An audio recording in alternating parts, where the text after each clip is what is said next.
It is your PrisonPlanet.tv memberships that fund so much of what we do here in this operation. And then we're more than happy for the TV show after it's aired live, then be leaked out onto the web to tens of millions of people. That's our goal.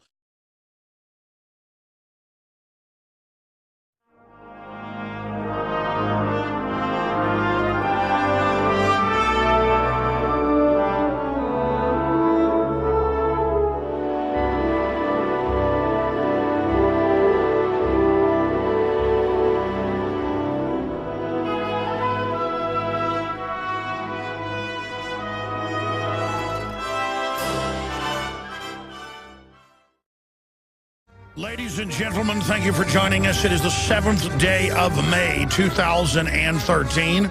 I am your host, Alex Jones. We will be here for the next 3 hours live. William Gheen of AliPac, one of the major pro-sovereignty, anti-completely open border groups, William Gheen will be joining us for about 30 minutes in the next hour to really break down what is in the different versions of the amnesty bill. That is really the North American Union, $1 trillion every 5 years, they're estimating conservatively, program that will just complete this country's journey into Banana Republic. They try to spin it like it's hospitality, have open borders. But you can't go to Mexico or Guatemala or Nigeria or Russia, for that matter, and just say, I want to have my babies for free. I want free welfare. I want, everything, and I'm above the law. But in the West, the globalists use immigrant populations as a pro-government group. They don't fund the immigrant groups because they care about them. They do it because they're using them to drive down wages, and that's what NAFTA and GATT has done. NAFTA has destroyed Mexico. Mexico's standard of living has gone down. Look at all the numbers. If you want to help Mexico, you end the drug war, you end drug prohibition, that'll end a lot of the organized crime, and Mexico has more billionaires per capita than any other country in the world because it is totally centralized with a tiny group of filthy rich people who have gotten their money through monopolies. From Carlos Slim, the richest man in the world, he's not really, but he's one of the richest new money people in the world. It's just unbelievable. Unbelievable. I mean, there's a State Department warning not to travel to Mexico, and we're supposed to just collapse the border completely. I would rather Mexico have its own revolution of liberty for freedom, revolution of ideas, and I'd like to see them with a Second Amendment. I'd like to, or whatever the free people of Mexico developed. There's a new NRA video out that I saw last night. McBreen showed it to me. Will you guys, or no, it was Rob Dew. Will you get Rob Dew to give you that? I want to play that later. He was showing it to me in his office where they show all the numbers. I already knew this, so when I saw it, I knew the NRA was telling the truth. So I don't just watch the NRA and go, oh, they're telling the truth. I already knew this. I've seen the numbers. A lot of you've seen them, but I want to do maybe a nightly news report tonight on this. I want to review their new ad and then show some more documentation. That most of the guns the drug cartels are getting are full auto, flown in by Wells Fargo, Wachovia, and others on record in giant cargo planes.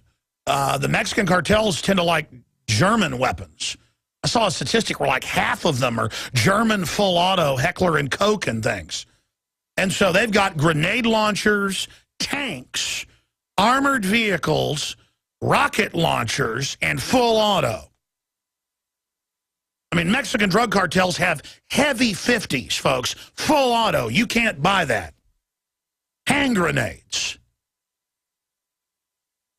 They buy them from Europe. They buy them. The U.S. military stuff gets down there. Full auto M16s, full auto 308s, Reapers, you name it.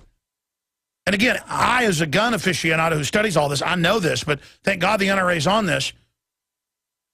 They're now blaming the crime in Mexico on the Second Amendment. But I did look up some numbers. Guess who is getting guns in America? Because they can't get them in Mexico. And guess who is using them to defend themselves? And there's now vigilante groups all over Mexico restoring law and order. Guess who? Mexicans are coming here and getting shotguns and rifles and handguns to protect themselves, even though they're outgunned, with American guns. So it's true. When Obama doesn't want Mexicans to get guns, it's just like he doesn't want Americans to have guns. That's what's going on. He's siding with the drug cartels and that pig government down there against the Mexican people having a right to defend their families. Monday through Friday, from 11 a.m. to 2 p.m. Central, we're here live, rebroadcast on many stations as well. XM 166, I think tomorrow it goes to channel 244. The news websites are Infowars.com and PrisonPlanet.com. I had quite an epiphany this morning while hiking with my son in the lush spring morning. And the epiphany is a thought I've had so many times, but it hit me so hard and with such clarity that the reason I get so frustrated and so angry and almost describe my disgust at tyranny and globalists and bullies like that of claustrophobia, because that's what it is. I want them off my back. I want them out of my life. I have so much love for beauty and innocence and goodness. And that is what is all over the world. That is what dominates creation. But evil has a hunger to be in control, and so this paradox, historically, is always there. And I just cry out for justice. I resonate for truth. And I'm not up here saying I'm a high and mighty moral person because of that. I am just a natural man. I'm a simple man.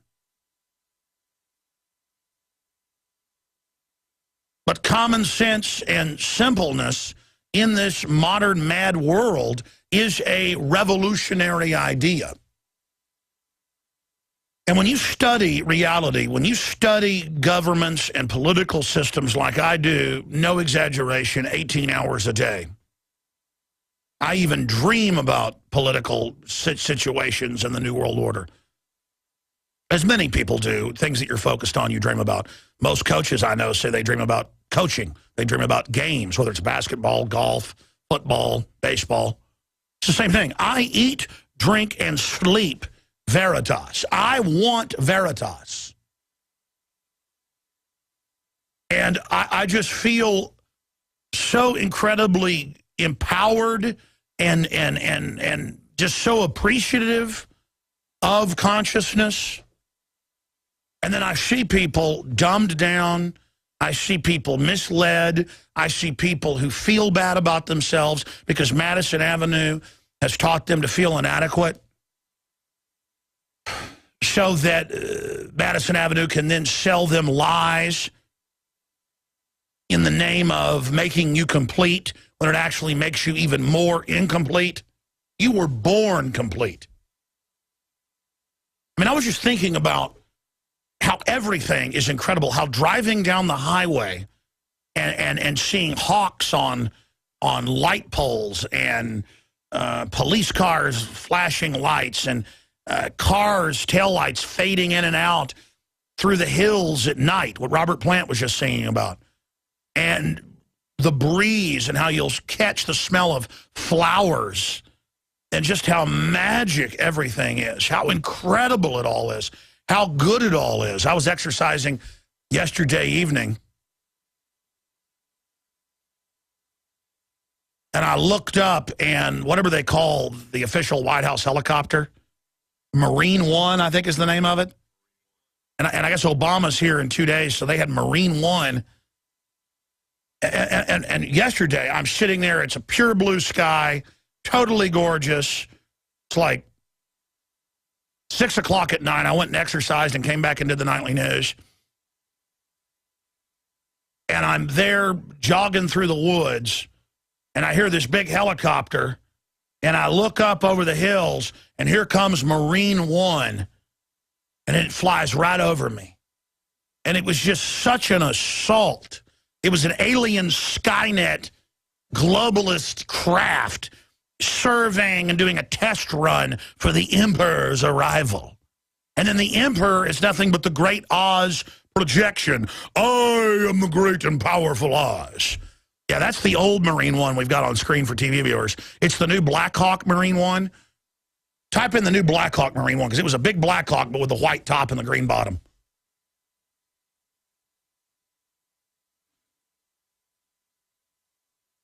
And I just wanted to be away from it. And it brought to mind thousands of crystallized thoughts of just the stupid red carpets and the pageantry and how none of it means anything.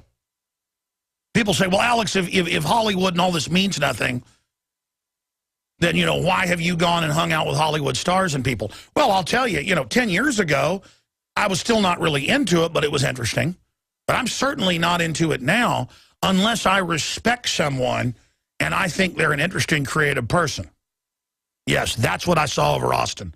The Black Hawk Marine One, United States of America. I couldn't read the United States, but I could see the white on the tail from seeing it and tell that it said United States of America. It's kind of like a road sign. You can read it before it comes into view perfectly, just by the outline. And it's all about how they're God. It's all about how they're above the law. I get these emails, I see the comments about, hey, so we had martial law in Boston. You people are nothing. You don't count. I read one of those YouTube comments yesterday. The police are the professionals. And that's been the attitude throughout history. The government is up on a pedestal, and it's sovereign, and it has rights, and it's God, and you're scum. That's how 98% of other governments conservatively, you can count on one hand, so just quasi-free societies. Quasi-free. And they were usually societies that came out of incredible tyranny that was so horrible, people codified basic human rights that were in stone, punishable by death if you violated them, because it's so dangerous to turn the worst people loose in society in a tyranny. That's how tyranny works. You get rid of the checks and balances, the worst in the society will take control. And I started thinking about how they had the FBI counterterrorism deputy director on CNN. I played the clip yesterday. Go and listen. We record everything you do. We can go back in time and hear everything the Zarnev brothers said. The dead Patsy Tamerlan and the other one. And he smiled about it with pleasure in an egomaniac, criminal energy, hiking the leg, urinating on us, criminology display. I mean, I've seen the look in the serial killers in the dock at trials. I've seen the look of criminals. I've been in juvenile multiple times until I got out on trial in fights. I've been around criminals, ladies and gentlemen. And I know the look in their eye, the enjoyment in cheating people, in lying to people, in getting things over on them. And I saw it in that FBI agent's eyes, the enjoyment, how they can go back and pull up years of every phone call we made, recordings of it, not just the text. And everything you do, recorded on record. That was known back in the Telecommunications Act of '96. That's how dumb they think you are. And I'm the conspiracy theory person for telling you things that are admitted fact. That is flaming criminality. Oh, it's to keep us safe from Adam Gadon, the grandson of the head of the ADL formerly, and then the other 4 leaders of Al-Qaeda are all U.S.-born, trained, known CIA operatives. I'm like, if there's a drill, if they're on CIA payroll, if they've been protected, if they've got a history with the FBI, it's a staged event. Look at the drill they had, which they admit they had, but now won't talk about.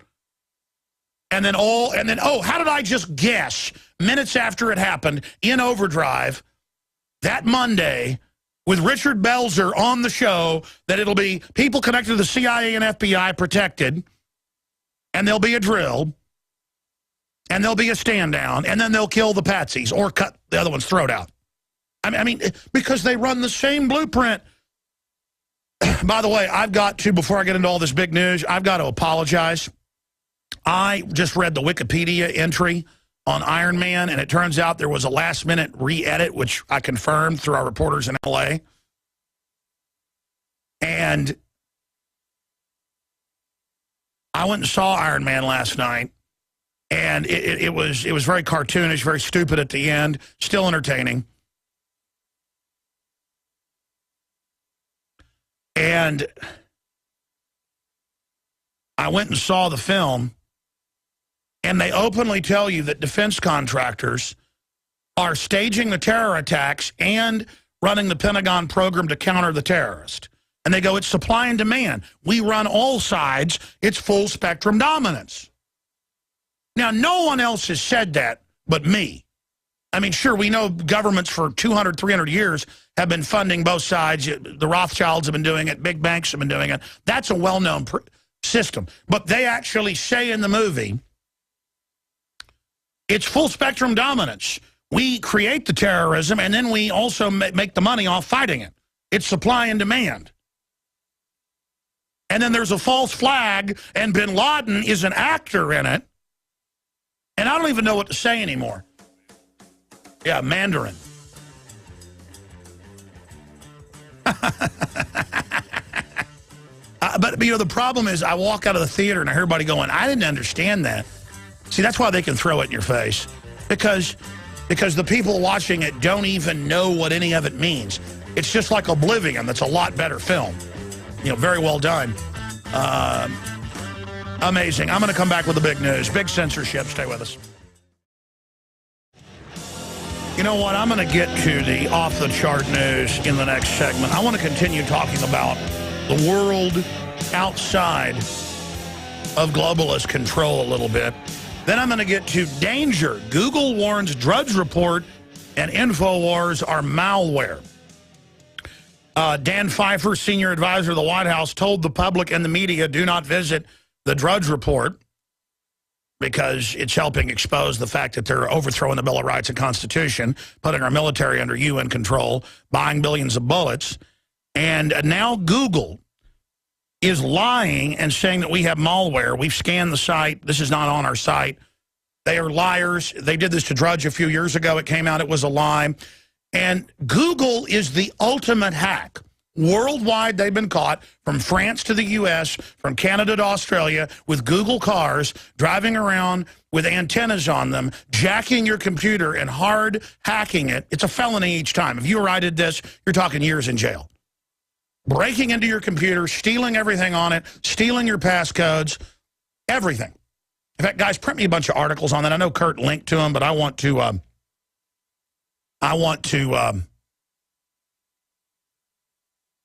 show TV viewers actually articles. Just type in Google hacks computers, Google broke into computers with Google car. I mean, this is the ultimate malware, ultimate surveillance when you're on Google and you set your settings. In fact, get me, Catherine Albrecht, back on about Google. I want to do a whole show on them. There it is. Business Insider. Google caught secretly hacking Apple software to track people, iPhone and Mac users. Yeah, that's nothing. Print that too. No. They hack your actual computer with Google cars. Google cars caught hacking. I'm already getting into this. I said I'd get into it in the next segment. This is the ultimate hacking group. And it turns out when they said Drudge was hacking people, or Drudge had malware 2 years ago, this is in Kurt's article linked to mainstream news, turns out it was Google's own software in the ad packages run by a third party that they said was spying on people. So I'm going to explain that again. That's just like our government funds al-Qaeda to attack countries, then they give them heat-seeking missiles, and then we've got to give our rights up because al-Qaeda's got heat-seeking missiles. And that's like Google is spying on you, but then on its ad software that they buy up we've used like 3 different companies to serve our ads. Google's bought every one of them. They just bought the last company we're now using, so we've got to find another one. So the only thing our IT people think this may be is that again, because we've got some Google software running on one part of things that they're now blocking us because they have a frickin' monopoly on ad software. I mean, I'm sorry, ladies and gentlemen, I have trouble dealing with this level of hypocrisy. Google is sued by dozens of customers after snooping on 10 million iPads. Yeah, that's just the latest, guys. Print me all that. 2 years ago, they had to plead guilty. I think it was in France, but they've also got caught doing it here. Google hacks computers, steals passcodes with Google cars. It's the Google cars that go around taking the photos. They got antenna. It is. Did Google get off easy with $7 million for Y-Spy settlement? Yeah, there it is. You see a Google car driving around. It ain't just taking photos, Jack, of your house. Okay, that is an NSA globalist imperial probe droid. That's the same thing. That's the same thing the smart meters are. They bragged 15 years ago they were going to put, quote, smart meters on your house. You hear smart, you better run. And all the new appliances, from toasters to clock radios to washing machines, all of them watch and listen and track everything you're doing. And now they say, oh, we are going to control the heat in your house. I remember reading about that 10 years ago, and people are like, you kook, they're not going to control the temp. Then they come out 2 years ago and go, we actually are going to control your thermostat.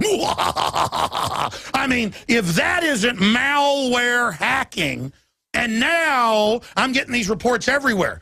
And I've just been so busy, I told IT to look into it, and now Kurt finds out about it because it's in the news, that Google is lying and saying we're putting malware on you so you don't go to Infowars.com when they are, if I'm a sinner, they're Satan. This is Satan saying I'm evil. Well, get behind me, Google. Get behind me, Satan, Beelzebub, Baphomet, Leviathan. In the name of Jesus Christ, our Lord and Savior, get behind me, Google. NSA, who says don't be evil. What a joke. I'm going to get to that more later. I want to talk more about the universe and how these people are not God, even though they want to act like it. They just showed me one of the Google cars, all these antennas and camera pods and wiring off of it. But it's like Google, oh, they have beer and pinball. They have a Google movie coming out. They're non-threatening. Warren Buffett's got an ice cream cone. Bill Gates loves children. I'm telling you, if you dressed up in an ice cream man outfit, you could stick babies in a blender, and women would help you do it because it's trendy and liberal. Spoken like a hardcore extremist. Spoken like an American. Let me tell all of you something. You didn't build nothing. In fact, your parents didn't create you. A government immaculate conception happened. A little vampire bat flew in the window, climbed on top of your mama. That's where you came from. You are the seed of government. They are our God and King. And, you know, I could sit there and joke about that, but government wants to become God. The globalists want to become God. GMO is taking over all the real original crops and replacing it with toxic death and poison that sterilizes every mammal that comes in contact with it long term. But they are not God. Let me finish up with the Google story, then I'll get into the fact that they are not in total control, and the New World Order is dead on arrival, and they will fail if humanity rises to the challenge. But let me just show you the article. Punch this up for TV viewers. Radio listeners, go to Infowars.com. And I've had Kurt update his article and add a bunch of news articles admitting that Google is the ultimate criminal spy breaking into your computer, committing mass felonies, but it's a government cutout, just like Total Information Awareness Network, set up by the CIA via InQtel funding. When I first reported that 10 years ago with the CIA, former technology expert at the CIA, Steele, Mr. Steele, forget his first name. You can look it up. The media flipped and said it was a conspiracy theory. And he got threatened and wouldn't come back on the show after that. Now it's been declassified. Look up Google InQtel. They're just given the spy satellite data. They're just given. They're based at the NASA headquarters, the real NASA headquarters, the clandestine operations. And what does Google say? They say, don't visit Infowars.com. Don't visit PrisonPlanet.com. And the reason I tell you this is you better appreciate Infowars.com and PrisonPlanet.com and PrisonPlanet.tv. You better appreciate DrudgeReport.com because the White House and the globalists are on record trying to pass Soviet or communist-style internet censorship. That's their words. Even CBS News, CNET, had to call it Chinese-style and Russian-style censorship. Okay? Remember, the White House chief advisor to Obama said, don't go to Drudge. And again, they think they're God. Don't go to that. And let me tell you, the general public goes, well, that's crazy. I'm going to go there. Oh, no. They tell the press corps that. They know. You go there and you quote anything off of that, even though it's mainly mainstream news, you know, we control the narrative. We want to be able to tell people what the top news story is on every news channel every night. You see that. Well, Drudge isn't with the program. Infowars isn't with the program. So he says, you don't go there, prostitutes. And they say, Heil Obama. Literally. And they don't. I mean, the FBI tells the press, you listen here. You don't look at any other photos of that drill. You don't look at these man's photos over here. And the press, all 100+ people in there with Dan Bidandi, did not go over and look at it. And they sent shaved head guys over to bump into him and get in his face and threaten him. And he said, I'm not scared of you. I know you guys are involved in this. And boy, let me tell you, the look of intimidation and power went out of their eyes. I've seen the video. You've seen the video. When he said, I don't care what you do. I'm done. I know. And boy, they know deep down too. If they weren't actually there involved in it, they know what it is. You don't have power putting on a uniform or putting on a suit and serving Mordor and imagining you're part of it. All you are is a sucker when you do that.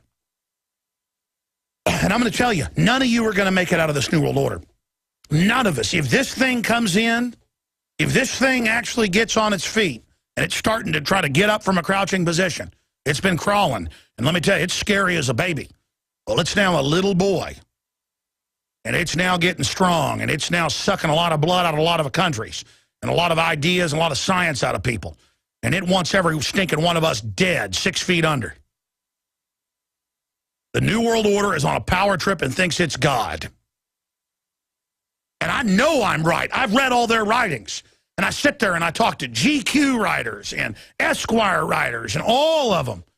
And they're just like, you can't really believe this is real. You don't really believe they're doing this. And I'm like, I don't believe it. I know it. And in a world of universal deceit, telling the truth is a revolutionary act, as Orwell said. And I forget who said in the, I think it was a Dutch philosopher, look it up for me. In the land of the blind, the one-eyed man is king. When I say that, I see comments on YouTube going, how dare you bash blind people? Is that how politically correct you are? You have no thought process but to say any knowledge is politically correct, like an idiocracy when the guy gets up and says, I want to put on a defense, I'm not guilty. And they go, what are you, a fag? What are you, gay? You know, that's the words they use when anybody, I've seen it. What are you doing reading a book? You read too many books. What are you, a fag? I've actually had people tell me that before it was put in idiocracy. And I bet you money we're going to be able to ask him. I was talking to him yesterday. I should ask him that. Mike Judge, I'll guarantee you he put that in that movie because I'll bet money when I ask him because he's seen that happen. Erasmus. And where was he? It was Dutch, right? Erasmus. In the land of the blind, the one-eyed man is king. Dutch philosopher Erasmus. Dutch Renaissance. You want to know who I am, New World Order? I am Renaissance. You want to know who I am, New World Order? I am enlightenment. You want to know who I am? I am freedom. You know who I am? I am compassion. I am justice. I am honor. I am duty. I am will. I am commitment. I am love. I am truthfulness. Does that mean I don't have my evil side? I certainly got it. I got a big good side and I got a big evil side. But my good side is a lot bigger than my evil side. And you know what? I'm a mile wide and 1 trillion miles deep. And so are you. So are you. And you only live when you commit to good. That's when the universe opens up to you. All these people serving evil, training in evil, thinking you'll gain power from evil. You will not gain power from evil.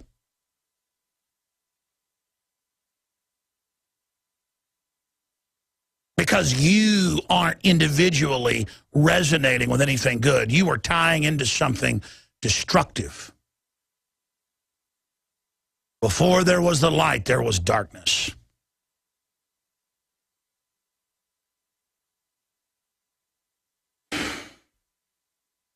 And you're going to see more of this. This is how the globalists have said that they're going to censor the internet. They have said they're going to censor the internet by claiming that all sites not affiliated with the globalist in subdomains are malware or scams. They're going to block you from them, and they're going to tax the web, and they're going to form a new web. Google's putting it in 100 times faster than the rest, and you will have no freedom when you're on that new web. You will be in subdomains and waive your rights. And they want everybody to be in that. They want to be dominant. That's why they've let YouTube be somewhat free and other platforms. But they've said that's all going away. So we've built prisonplanet.tv to fight the prison planet. We are trying to build our own operations. We're trying to build our own infrastructure. We're putting out print media to begin that development. They are going to try to shut us down, but they can't do it if you know they want to shut us down, and if you'll tell everybody about Infowars.com. I'm telling you, folks, they're scared of Infowars.com, and they're scared of DrudgeReport.com, and I've told you this, and now you're seeing them come out with it. Group calls for hearings into Google's CIA ties and NSA. Robert David Steele in 2006 first told our broadcast they were CIA funded by In-Q-Tel. It's since been declassified.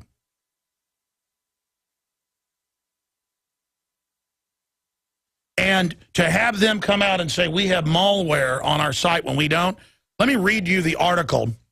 They did this to Drudge in 2010, 2.5 years ago. Turned out it was Google's own software on an ad, on a link he linked to.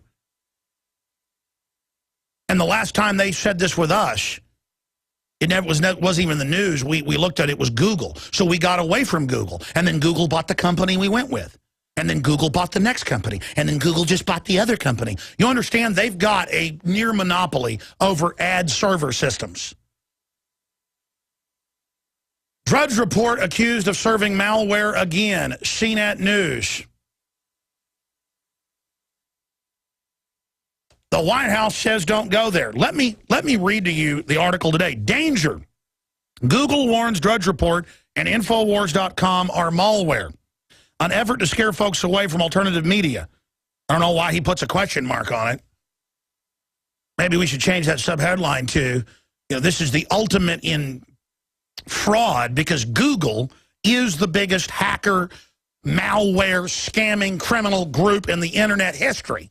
And that's conservative. I mean, it's like 2 or 3 times what anybody else has done. I just computed it. It's probably 100 times. I mean, it's just that they are the king of it. I'm going to go over that. And everybody should go over the fact of what they're doing. Facebook's a big CIA pump-and-dump scam where they call their users dumb effers and how they're scamming you and charging you to send messages and people committing suicide over it. I mean, who cares? Use it like a toilet. Use Facebook to jack their system and jack them hard, but hate them and spit on them while you do it. Same thing with YouTube, all of it. Jack the enemy conduits, jack it hard and hate them and spit on them while you do it. This is a war. They're killing kids everywhere with GMO and vaccines knowingly. This morning they had jets out spraying chemtrails everywhere. It's a public geoengineering program. Partially declassified, and the public doesn't even know about it. You think you're in Kansas? You're not in Kansas anymore. All you can do is make the decision to look into what CIA admits full monitoring of Facebook, Google, YouTube, and other social networks. Yeah, you run them. If you're a radio listener, we're showing headlines. An effort to scare folks away from alternative media. Editor's note, Infowars.com's IT department has scanned our system and reports that we do not carry content from umequeds.com as Google tells visitors to our site. How best to scare people away from alternative media? How about real media? Make them think Drudge Report and Infowars web pages contain malicious software. Again, this is Google, the ultimate criminal group. In April, White House senior advisor Dan Pfeiffer tried to steer traffic away from Drudge Report. Of course, it spiked. His effort directed more traffic to the website. You might actually put a link to Alexa to show that. And then it goes on with the message. Google Chrome has blocked access to DrudgeReport.com. Content from uquads.com, a known malware distributor, has been inserted into your web page. Visit this page now is very likely to infect your computer. Total bull. I mean, Google is the one jacking and breaking through your passcodes and spying. And Smith says you shouldn't visit anything you don't want me to see on a power trip. I mean, what a joke. By the way, he only sold, last time I saw, like 10,000 of his book. What a joke you are, scumbag. Just because you can run a criminal CIA front doesn't mean you actually ever did anything, little man. Hope you're cozy under the black wings of the New World Order. We'll see how that works out for you.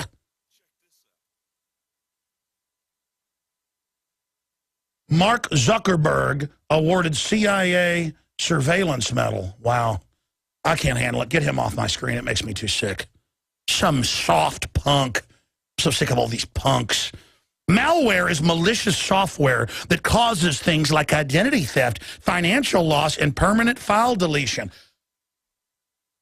So imagine, they're telling people that if you go to Infowars.com, you could have identity theft when it's the big banks and government on record that are over 90% of the identity theft problems with the software and data and Social Security leaks. That's on record. But here they are, the ones that do it, the ones that break into your computer saying we did it. They're desperate. It's not going to work. Everyone, go to Infowars.com. Everyone, tell your friends and family. Support us. Buy the water filters, the T-shirts. Subscribe to the magazine. Fill our war chest. And I will wage war on the enemy as hardcore as I can. During a news conference last year, White House Press Secretary Jake Carney instructed a reporter, be mindful of your sources when asked about the Drudge Report. More traffic followed the Drudge. Despite the best efforts of Obamanites and Democrats to diss Drudge and put a dent in the web's popularity, millions of folks pursue the site daily. Back in March of 2010, the Senate Committee on Environment and Public Works sent an email stating Drudge's website was responsible for many viruses popping up throughout the Senate. CNET reported that it turned out it wasn't true. No appreciable drop in viewership ensued. Ditto Infowars.com. See, that means we're taking direct shots from these people. In recent weeks, a large number of critics, led by spurious reports posted by the Southern Poverty Law Center's website and elsewhere, have posted stories accusing Alex Jones and Infowars.com of fomenting some kind of right-wing terror campaign and distributing baseless conspiracy theories. No matter, following the attack, millions of people flocked to the website to get their other side of the story on everything from Sandy Hook to the Boston bombings. Now Google Chrome tags Infowars.com as a malware distributor. Unbelievable. It is a tactic destined to failure. Yeah, but in the new web, they're just going to block us. In a CNET article in March of 2010 reported that malware allegedly distributed by Drudge Report actually came, wait for it, actually came from DoubleClick, a subsidiary of Google. Can anybody say Google, Google, Google? It rhymes with Obama, Obama. Again, who runs Al-Qaeda? NATO and the big banks, publicly. Why do they take our rights? Because of Al-Qaeda. Why has Drudge got malware, which he didn't? Because Google. Google was implanting it in links. Articles he was linking to, doing them a favor. He was sending them money. And what do they do for him sending them traffic? Why, they lie about him, and they do the same thing to us. What a pack of scum and filth and garbage. Read the CNET article. We're linked to it. Google reported on Drudge because of Google. I mean, I know we drink a lot of fluoride out there, folks, but I mean, are you getting the irony here? I mean, this is some satire here. But it's real. That Google is the, I mean, this is incredible. It should be satire, but it's not. It's absurdist. It goes on that the Federal Communications Commission documented and disclosed that Google Street View, an effort to photograph streets, that was the cover around the world, deliberately collected massive amounts of Wi-Fi payload data, including breaking into bank accounts, I should add, and that information was illegally stored on Oregon storage facility. Google attempted to hide the theft from the public and investigators. Did they go to jail for absconding? Like you or I would? No. And then we have a bunch of links to Google's criminal activity. They've declared war on us. I declare info war on scumbag Google. I declare info war on the entire scumbag New World Order. And I demand humanity activate emergency survival genetic code now. Activate. Every little thing you do, every person you talk to, every person you warn, every time you resist, Every time you fight a ticket, every time you speak out against the system, the enemy, like a sandcastle with waves coming ever closer, begins to crumble into the sea.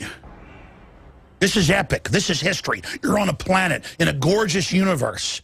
Men and women come together and create a genetic splice clone that is a baby that you then take care of. We live on a tiny sliver, thinner than the skin of an apple in comparison, of oxygen. About 14,000 feet of breathable oxygen in a tiny little sliver on this natural, or the Bible says it's not, space station. Perfectly placed with a perfectly placed moon. In the middle of wonderment, and the great crime is having to be obsessed all day with these crooks and these scum trying to play God, and they're so demonic that those of us that are awake, we laugh at them like they're demonic children, but they're in control because they lust after it. So we've got to get them out of control and restore checks and balances in the Republic. Take Central Texas, San Antonio, and Austin. There's over 80,000 copies of my magazine on the streets there. You can buy these in bulk of groups of 10 up to 100. They've got 3 bumper stickers, full-size, petroleum-based, the kind that lasts years. Big Infowars.com, Restore the Constitution bumper stickers inside of it. It's the false flags issue. Great to wake somebody up. I want everybody, especially in Central Texas and San Antonio and Austin, I guess that's North, South Texas, San Antonio, to get them and to put it on your cars and wherever else is legal and lawful. Certainly don't do what the French Resistance did and stick it up in public. We should worship the government. The point is, ladies and gentlemen, that I want to see these. These are on the streets of Austin right now, everywhere. You already see bumper stickers every, 50th car or so, but I want them all over the country. You can also buy bumper stickers at Infowars.com. I mean, do you understand? We have crawled up from nowhere because of your support and been able to put up this fight. And there aren't many of us fighting, but we're having huge, devastating victories when we do. If you get involved and join the team and come in for the big win, we're going to beat these people. What they're doing is totally illegal. They're flaunting on TV that everything you do is recorded on your phone. They have an FBI Deputy Director of Counterterrorism on TV smiling, going, "We record everything you say, everything you do, America." And he goes, "We can't use it in criminal cases yet." But we are. And that means they can make stuff up. They had programs out a decade ago where you can record someone's voice, put it into a computer, and have it say whatever you want. And another computer can't tell it's fake. 20 years ago, they could show you Forrest Gump shaking hands with Kennedy. It ain't real, folks. They even produce Al-Qaeda videos at the Pentagon and put the Al-Qaeda logo in the same character generator layer. Wired magazine confirmed that. National Security Agency flipped out. That was 5 years ago. The Al-Qaeda videos with the Al-Qaeda logos, those are produced by the Pentagon. They shot them on a soundstage. You're like, "That's Iron Man 3, dude. You're ripping off the movie." No, I told you that before 9/11. I told you they'd blow up the World Trade Center, blame it on their asset, bin Laden. It's not the U.S. government. It's not our troops, our boys. It's the New World Order. And they don't want you to know about any of this. But if all of you do little things, we outnumber them 10,000 to 1. Declare Infowar today. We're now into hour number 2. We are engaging the New World Order at point-blank range with huge effect. Police confirmed Bilderberg 2013 to take place in Watford, UK. I'll be there. Establishment media spins Al-Qaeda use of chemical weapons in Syria. Now that it's come out, and they've had to confirm that it's chemical weapons the West gave them. Wow, it's even come out. They're trying to spin it. Well, since we attacked Syria with chemical weapons, we should blow up all of Syria. How dare Syria let us bomb them and do nothing? Man, I've never heard of something that nasty. Eyewitnesses. The younger Zarneb brother did not shoot Boston cop, it was friendly fire. You remember when the cop shot 9 people last year in New York, and they kept reporting it was a citizen that did it? And then they even knew it, and then now it's a footnote. People, I've heard them source, 9 people shot by, in New York. Yeah, the cops did it. What about cops shooting innocent people in Southern California with the Dorner thing? Videos, students submit to Obama's security force bag searches. We're going to play the video and audio of this later. This is insane. Remember Obama's domestic security force? Well, almost everyone out on the street, again in California with Mark Dice, submitted. Going, it's just a volunteer security force, make sure you're not a terrorist. And they would let them search the bag. I mean, this is what sheeple training does. And then it's a bunch of guys in black uniforms strutting around going, hey, you're not supposed to have a gun. You're not supposed to be a man. Only government is. We have diplomatic immunity. We're the government. They're trying to make all government have diplomatic immunity. And what is that? That's a con game. I'm above the law because I say so.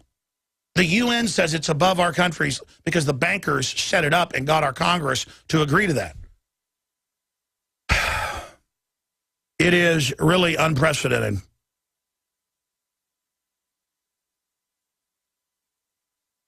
So that's some of what we're going to be talking about. We're going to look at the immigration bill, which senators are on record saying will cost trillions. And it's not an immigration bill. It's a total legalization, and it's the voting bloc for the Soviet party. The Republicans, I guess, are kind of like the fascist party. The Soviet party, to just have a group of people that go, okay, here's your free welfare, now vote to take their guns. Okay, I'll vote to take their guns.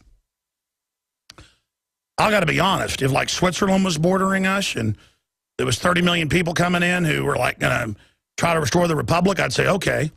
I don't care if they had green skin.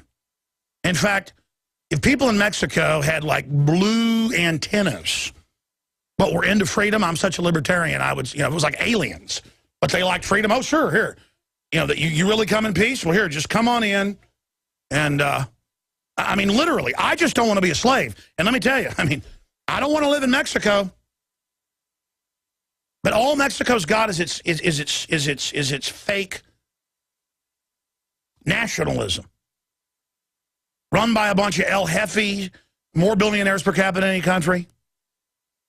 And now the globalists are going to merge Canada, the U.S., and Mexico. And they have security agreements, look them up, to, quote, use Canadian and Mexican troops during civil unrest in the United States. That's Washington Post. Look that up from like a decade ago. And then, oh, and they have the Olympics a few years ago in Canada. U.S. troops were there running checkpoints in Canada, helping. And the Mexican troops came and helped in Katrina, where the military was confiscating the guns. They helped. I mean, they're just helping. And I've got the NRA video where they document that most of the guns that are bought by the cartels are full auto and are flown in by big banks. That's come out. In fact, will you guys print me Wachovia, Wells Fargo laundered $376 billion. It's Bloomberg. I want to show that later. Because, see, yes, it's true. Mexican citizens are getting semi-automatic guns, handguns, rifles to protect themselves. And will you guys print me that, too, about vigilantes restore order in some Mexican cities? They get to America, they get guns, they go back, and they fight the cartels and take back control. And that's why Obama's upset. Because they can't run their extermination. I mean, it's not enough to kill 60,000 Mexicans under the drug war in the last 6 years. Obama wants to make sure only the government and the cartel has those full automatic machine guns they're buying from Germany mainly. Thank you for joining us. We're now into hour number 2 of this Tuesday, 7th day of May, 2013 worldwide broadcast. So much is happening. They're trying to completely gut American sovereignty and legalize. When they say 13 million illegals, it's more like 30 million illegals, openly bragging it so they can vote to take our guns and basically bring us into the North American Union. We're going to be talking to William Gheen, the head of AlleyPack, probably one of the most important real lobbies up there for national sovereignty. We're going to be talking to him here in just a moment. But other big stuff is happening. Obviously, I'm going to talk more after he leaves us today with the situation in the Benghazi gate. We're going to be looking at that. They've got credible whistleblowers to speak tomorrow in a hearing. Now, folks, I already told you what happened. We know what happened. It came out. They stood down for 8 hours while Al-Qaeda killed everybody in the building. The 5 regular people and the 2 SEALs, sheep-dipped in the CIA, who refused orders to stand down. They had to fire the head of CENTCOM over it because he threw a fit. They fired, it's like 10 or more other top admirals and generals. They had 2 Predator drones and a C-130 surveillance craft out in the Mediterranean. They had drones right above it. They sat there and watched. The Benghazi security force, this is not blowback. They went in there and they killed him so they could say the heat-seeking missiles. They had a warehouse there full of heat-seeking missiles. It's like 18,000 missiles, 10,000 of them heat-seeking. A bunch of them were reportedly there, according to all our sources, and that's now months later. We told you this first. By the way, we need to get all our sources back on that said all this. It was Colonel Schaefer, Lieutenant Colonel Schaefer said all that, and the guy that was in Tripoli a bunch and in Benghazi, a former NSA, Wayne Madsen, and others. And look, we know 8-hour stand down, 8-hour stand down, while the CIA, Al-Qaeda security force, people are like, Al-Qaeda, CIA? Yes, they run Al-Qaeda. The CIA is run by foreign banks. I don't know how I have to explain this to you. It'd be like if aliens landed and they had blue skin and they were commanding our military and our military had collaborated. And I'm going, hey, the aliens are commanding our government. The government's illegitimate. But they're wearing uniforms. But see, they don't have blue skin, so it's not obvious. It's foreign banks. Benghazi stand-down denials don't stand up to reason. That's Forbes. I mean, this is getting bigger and bigger and bigger. So I'm going to get into that. Senate passes internet sales tax bill amid opposition from conservatives. I mean, this is incredible. It's the power to tax is the power to destroy. It's a total control grid. The cybersecurity bill is. This is an internet sabotage system as the Google 100 times faster fiber optic goes in. When that fiber optic is in nationwide in about 3 years. It's going in Austin. It's been put in several other major cities. We notice they're taking over Midwest first. Why isn't it California? Why isn't it New York? They know everybody's fleeing to the middle of the country. It's an enemy operation. They're putting down their fiber in Austin and other areas. Austin, they admit, is the Agenda 21. They have maps. We've shown it on TV when we go to their meetings, how they're going to take over here. They even describe it as their operations and their dominance operation. I mean, this is a technocratic takeover. But they go, oh, we drink beer at the campus and act trendy. We have beards and wear rainbow socks. They go behind closed doors. General, fair operations, bring them down. I mean, this is an enemy operation. Spies. Excuse me. Believe me, folks, you better look into this. Man, they're sophisticated. But if you're aware of their operations, we can defeat them. So you got that going on. I'm going to talk more about the Armed March. My thoughts are exactly what Mike Adams has said. It's at Infowars.com. Armed March on D.C. announced for July 4th. Is Adam Kokesh crazy or courageous? And he shows both sides of it. Why? You have a right to do that. The D.C. Heller did rule you could have guns, but they're still saying they'll arrest you. They are the tyrants. They are in the wrong. But does this give them an opportunity? Well, so I'm saying, when I say be there with video cameras, I'm not saying be there armed because I can't morally tell people to do something that's so dangerous. That's a decision you've got to make. So I'm talking about that in the third hour because people are spinning it saying Jones is endorsing it. I am not endorsing it. I am studying it, looking at it from both sides. You understand that? Because I respect Lou Rockwell. I respect Adam. But Adam does pull, pure stunts. But his argument is he pulls stunts for liberty. I get it. Fortune favors the bold. There is a tide in the affairs of men when taken up the flood leads on to fortune. Our fortune is liberty. I get it. I get it. But at the same time, when people are like, I hope you're man enough to be there with your gun, bud. See, don't punch my buttons. I'm man enough to play this smart. I'm man enough for the long haul. I'm man enough to go all the way and do what's really dangerous. But I'm studying it, and it resonates with people, and just the idea is part of the animating contest of liberty. Now, we've had multiple senators, I'll show these articles while our guest speaks, say it's going to cost trillions. It is the North American Union. It is the end of our country. You can't go to Mexico. I'm talking about Mexico because that's 80% roughly of the illegal immigration. I can't go there and have free babies. I can't go there and become a citizen. Jesse Ventura has tried to become a citizen, and they've told him no. A former governor. Jesse Ventura, you know, his daughter can't come down there and have a baby free. But see, America has so much hospitality, and the authoritarians guilt everybody, not to save Mexico that's in horrible tyranny, a collapsing failed state. Look at how that's hidden in plain view. Not to help them, no, to bring all of America down. The globalists admit they want you poor so you can never stand up like Mexico, that has more billionaires per capita than any other country in the world. They have more billionaires in the U.S., not per capita, period.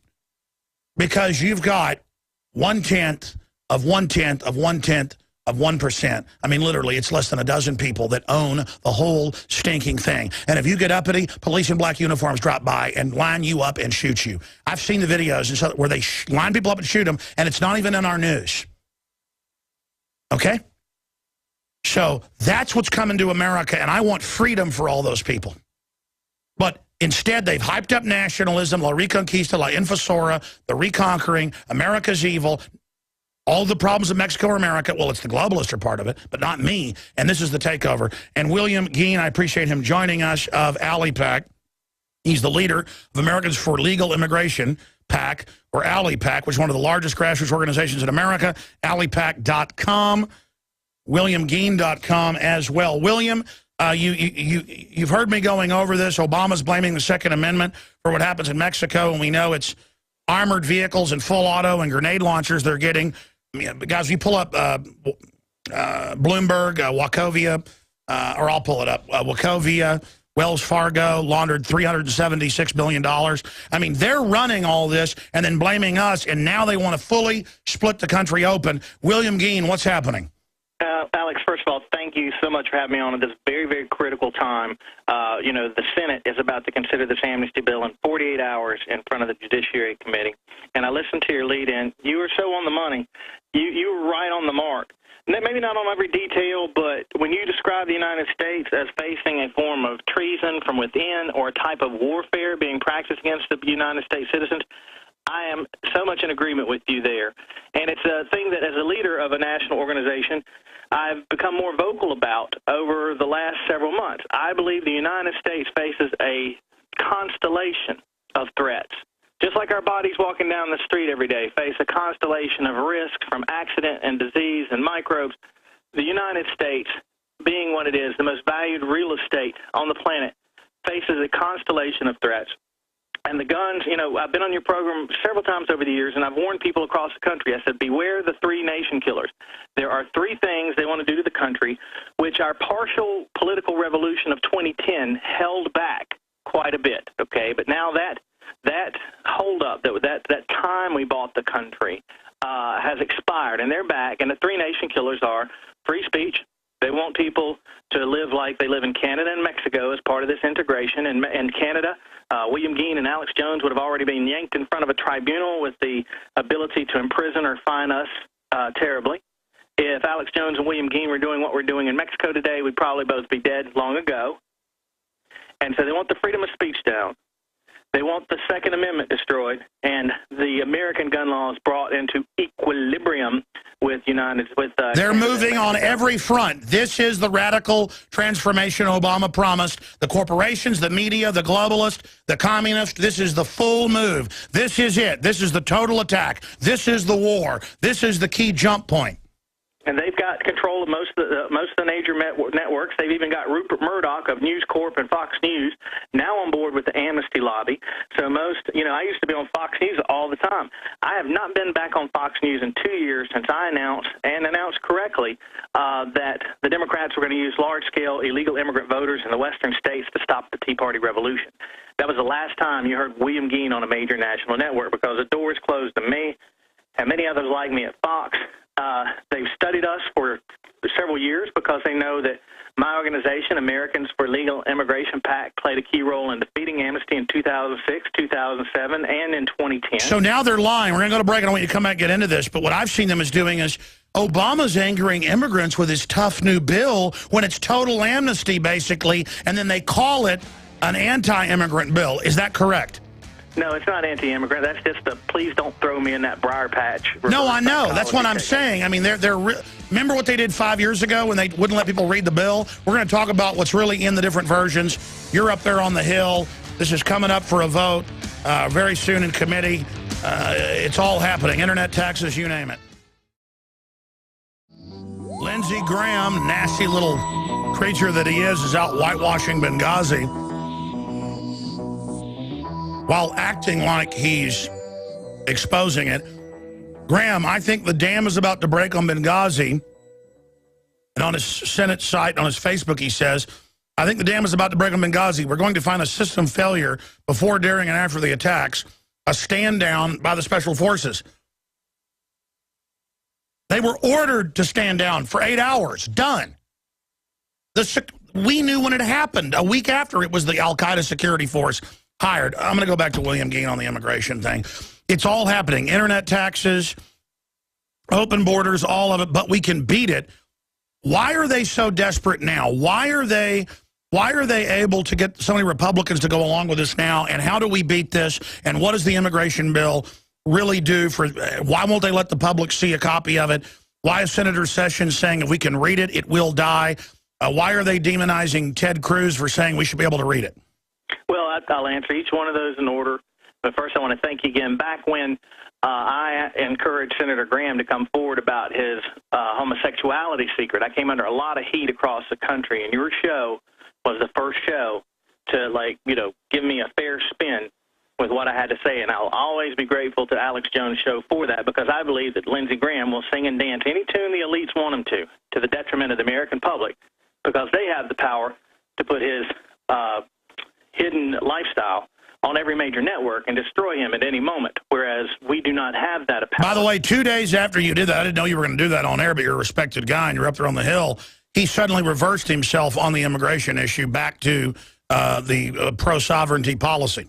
He did. He withdrew from the negotiations with Janet Napolitano and Barack Obama, and his popularity levels in South Carolina plummeted, because that was part of my trap. I knew that since I was a Tea Party guy, that the press, including Comedy Central, I didn't know it would be Comedy Central specifically, but I would take a lot of heat, which washed over me. It was like flames, but I was untouched by the flames, maybe a couple of singed eyebrows here and there from the calls that I received from angry people, thinking I was just being mean to gay people, which wasn't my intention at all. But Lindsey Graham's approval ratings dropped to unelectable levels. Now, since that time, they've been rebuilding him slowly back up to try to save their brand, save their guy, because he's up for re-election this year. But Lindsey Graham is a traitor against the people of the United States, and him and people like Marco Rubio and John McCain, I don't know what all the elites have on Rubio and McCain like I do Graham, but they'll do and say anything, because these people are just really good at controlling people. Now, that brings us back to how we defeat these people again. How do we stop S-744, which is a nation killer? It is an illegal immigration amnesty neutron bomb, Alex.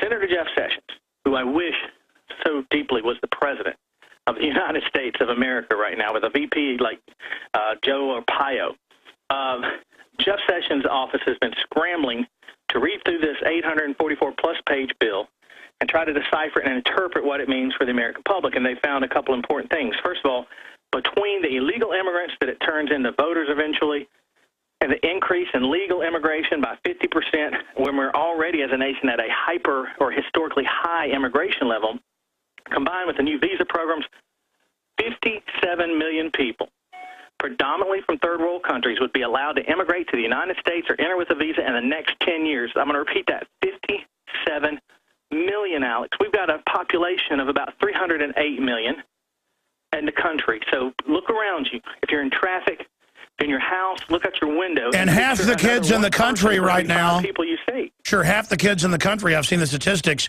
are the children of immigrants. This is a total rewrite of America, and it's a rewrite towards third world police states. I mean, this is incredible.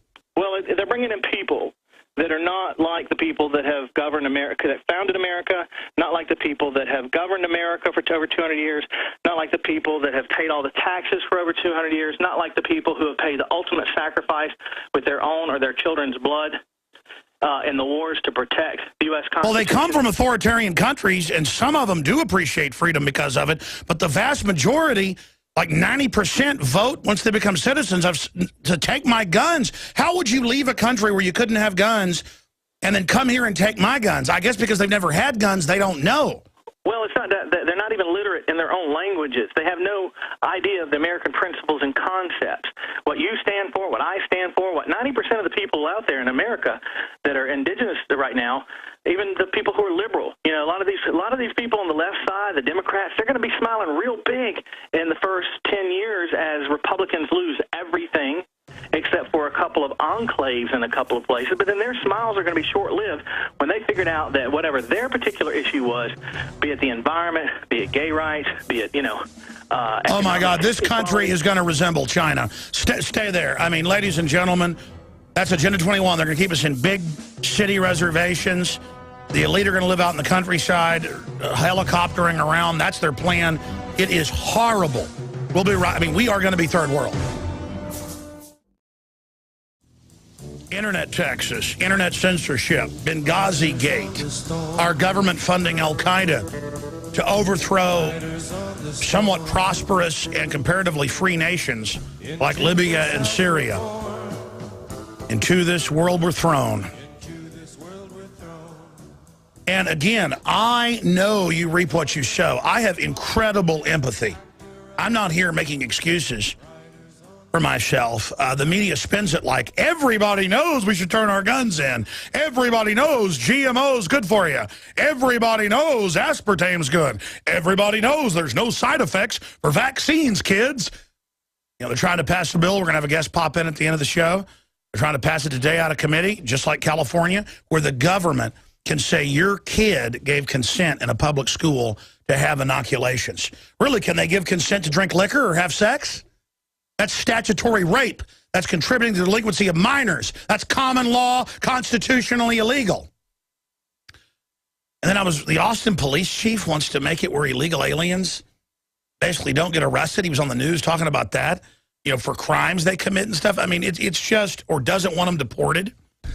I mean, it is just Twilight Zone because they want the magnet. They want to bring the immigrants here.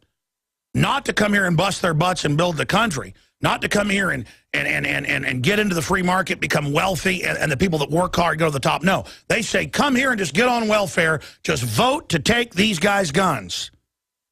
Hey, you're used to being a slave in Africa or Mexico or Eastern Europe. Come to America. The head of AliPac, William Gheen, is here, finishing up with this bill, what it does. I mean, especially from what I've seen and what you've written about and what Sessions has said, trying to read it in the last few days, it's kind of a repeat of what the bipartisan bill did before. Well, it's that plus everything they've ever wanted, you know. And the main key here is first, you know, information is important, but people are almost oversaturated in information. We've got to get people organized. Our main two key points for doing that is our primary website, alipac.us, alipac.us, and a petition site we have at againstamnesty.com.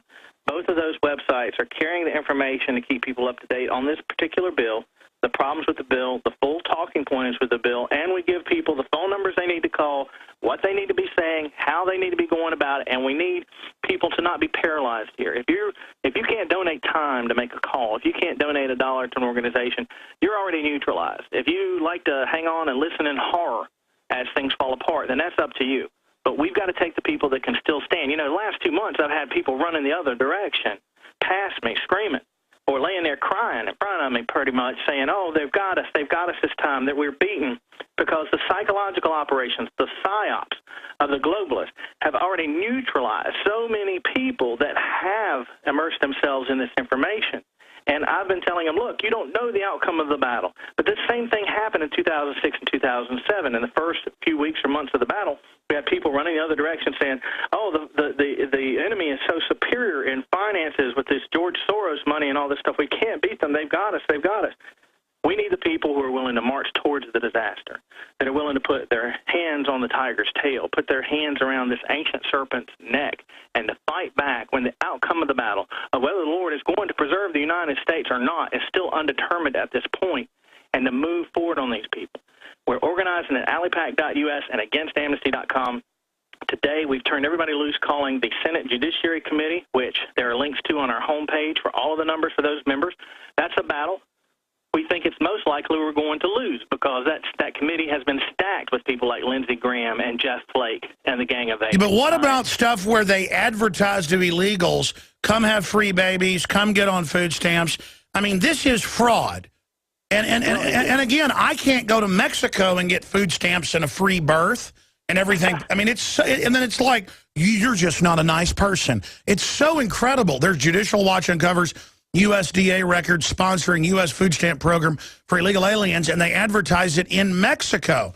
I mean, this is treason. And you know about the North American Union deal 2005 with Bush and Fox and the Prime Minister? And I'm glad you mentioned that, Alex, because, look, just the other day when the President of the United States was in Mexico, he told, it was reported in ABC News, that he was there to increase economic integration in the hemisphere or the continent. Now, we never voted for that. That would require a treaty by the Senate that's never been passed. The American public has never agreed to further integrate our economies, which means integrating our population. But Bush signed the deal. Bush signed the deal. The first one, well, Clinton put the NAFTA into place, and then Bush launched the SPP, Security and Prosperity Partnership, and now Obama has continued. I did a quick search right before coming on your show on Obama economic integration. I found two very fresh things that I want to mention. First of all, from the Christian Science Monitor is praising this, what Obama did. It said President Obama's trip to Mexico will help better integrate the two economies,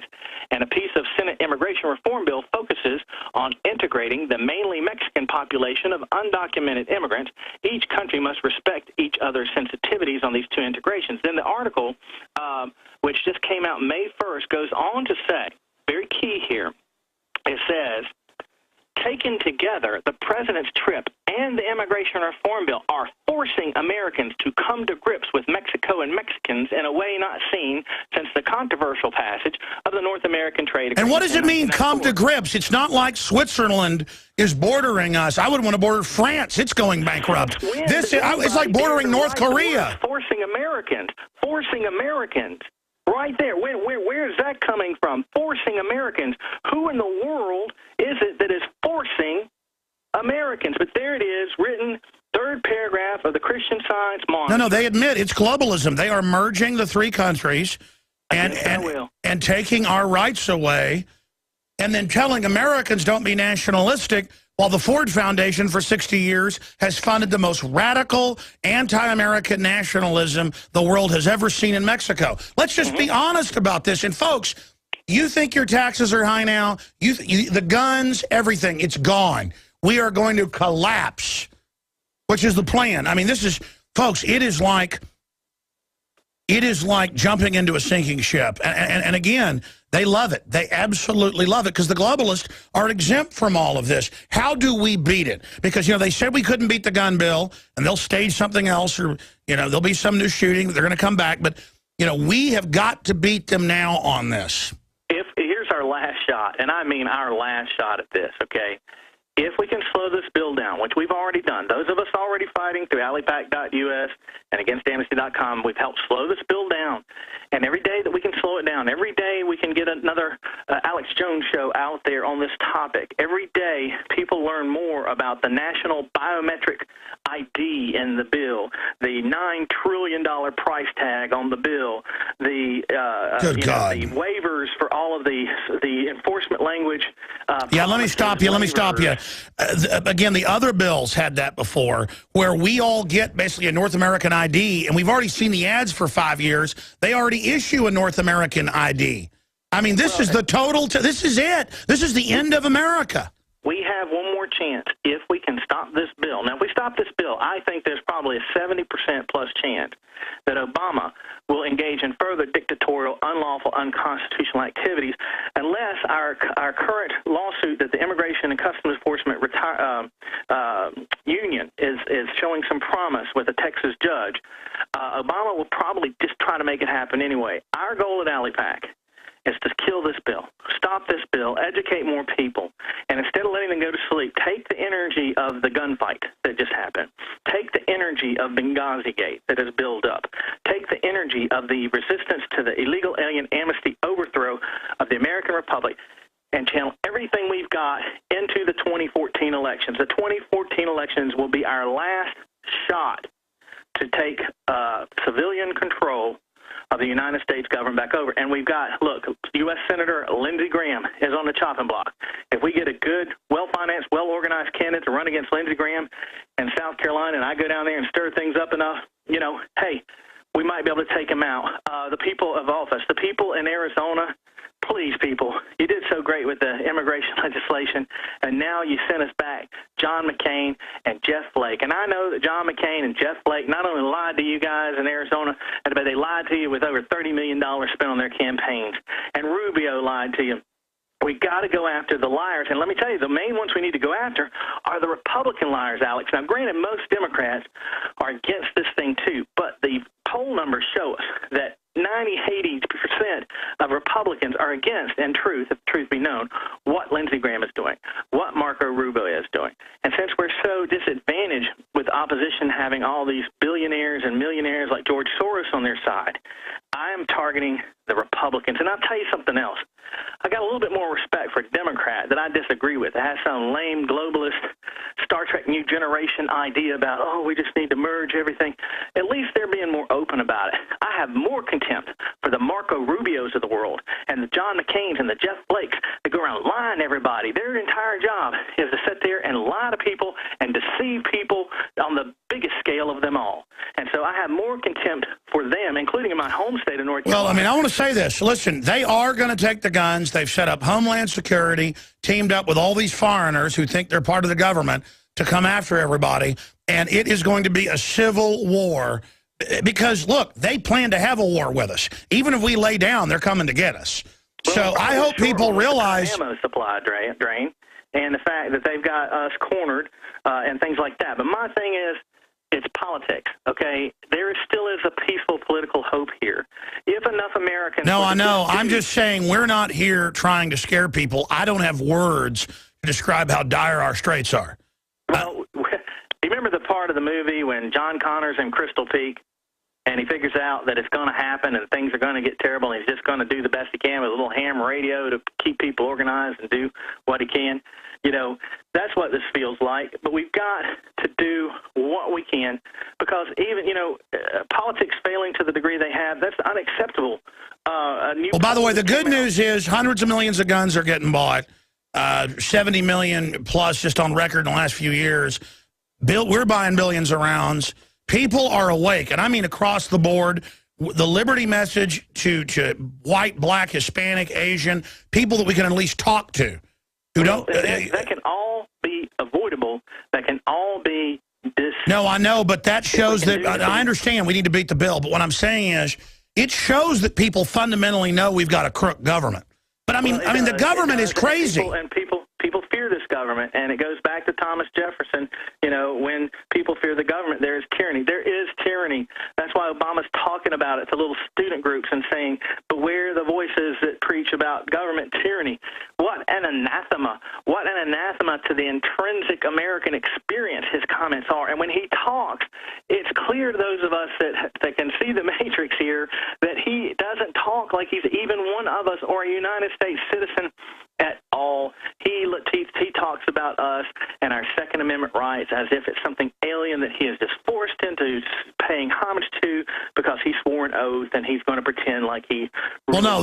That's the tactic. Bloomberg says, I'm the biggest supporter of the Second Amendment. That's why it means you turn them in. They do that to neutralize opposition. It's like NDAA. I'm not going to sign it. So there's no opposition. Then it turns out the White House wrote it and he did sign it. I mean, it's all deception. And I believe and I know they're moving at Mach speed now because they're behind about a decade. Even their own tacticians like Brzezinski say that. And they can see that liberty is growing in the minds of Americans across the board. Well, you ask why now. Why now is this. But since the last election, and election cycle really takes grip, which is usually about January, will be about January 2004. If we can stop this bill from passing prior to January 1st of 2004, I predict it will not pass. And that is giving us a hint. You mean 2014? Excuse me, yeah, right, 2014. And that gives us the hint of what we've got to do to turn it off. What we've got to do right now is locate all the traitors, all of the people pushing this invasion, pushing this nation-destroying amnesty invasion, including Republicans like Congressman Ted Poe from Texas, who we thought was on our side, who now suddenly pops up and says he supports path citizenship for illegal aliens. Wow. You know, we've actually had three. It's been embarrassing and shocking, but after 8 years of operations, we've had to rescind 3 endorsements in the last No, months. you know why? Because it's, look, you're finding out who's real now. The system is uncloaking. They are going for it all now. And 2014 is everything, ladies and gentlemen. And we have, I mean, listen, I've had these rallies, you know, against the illegal alien rallies where they're saying America's bad, you know, Mexico, Mexico. And I've gone to those rallies, and a lot of Hispanic Americans have shown up with me saying, you know, I get it. I'm a truck driver, and since the Mexican trucks have been let in, my money's been cut in half. No, I get it. And it doesn't even help Mexico. I mean, why are the mega rich for this, like Warren Buffett? Because he wants to bankrupt America. The guy gets banker bailout money. The guy is a crook. I mean, this guy shut down the Keystone Pipeline to Texas from Canada. These people have invested in China. They've invested in Mexico in the slave factories. They're done. They hate American freedom.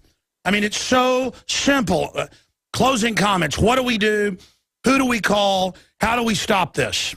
We get on board at allypack.us. We call and bombard the Senate and Congress with calls against the bill. But at the same time, we need enough people, volunteers and supporters, to fully launch our Canada operations of 2014 now.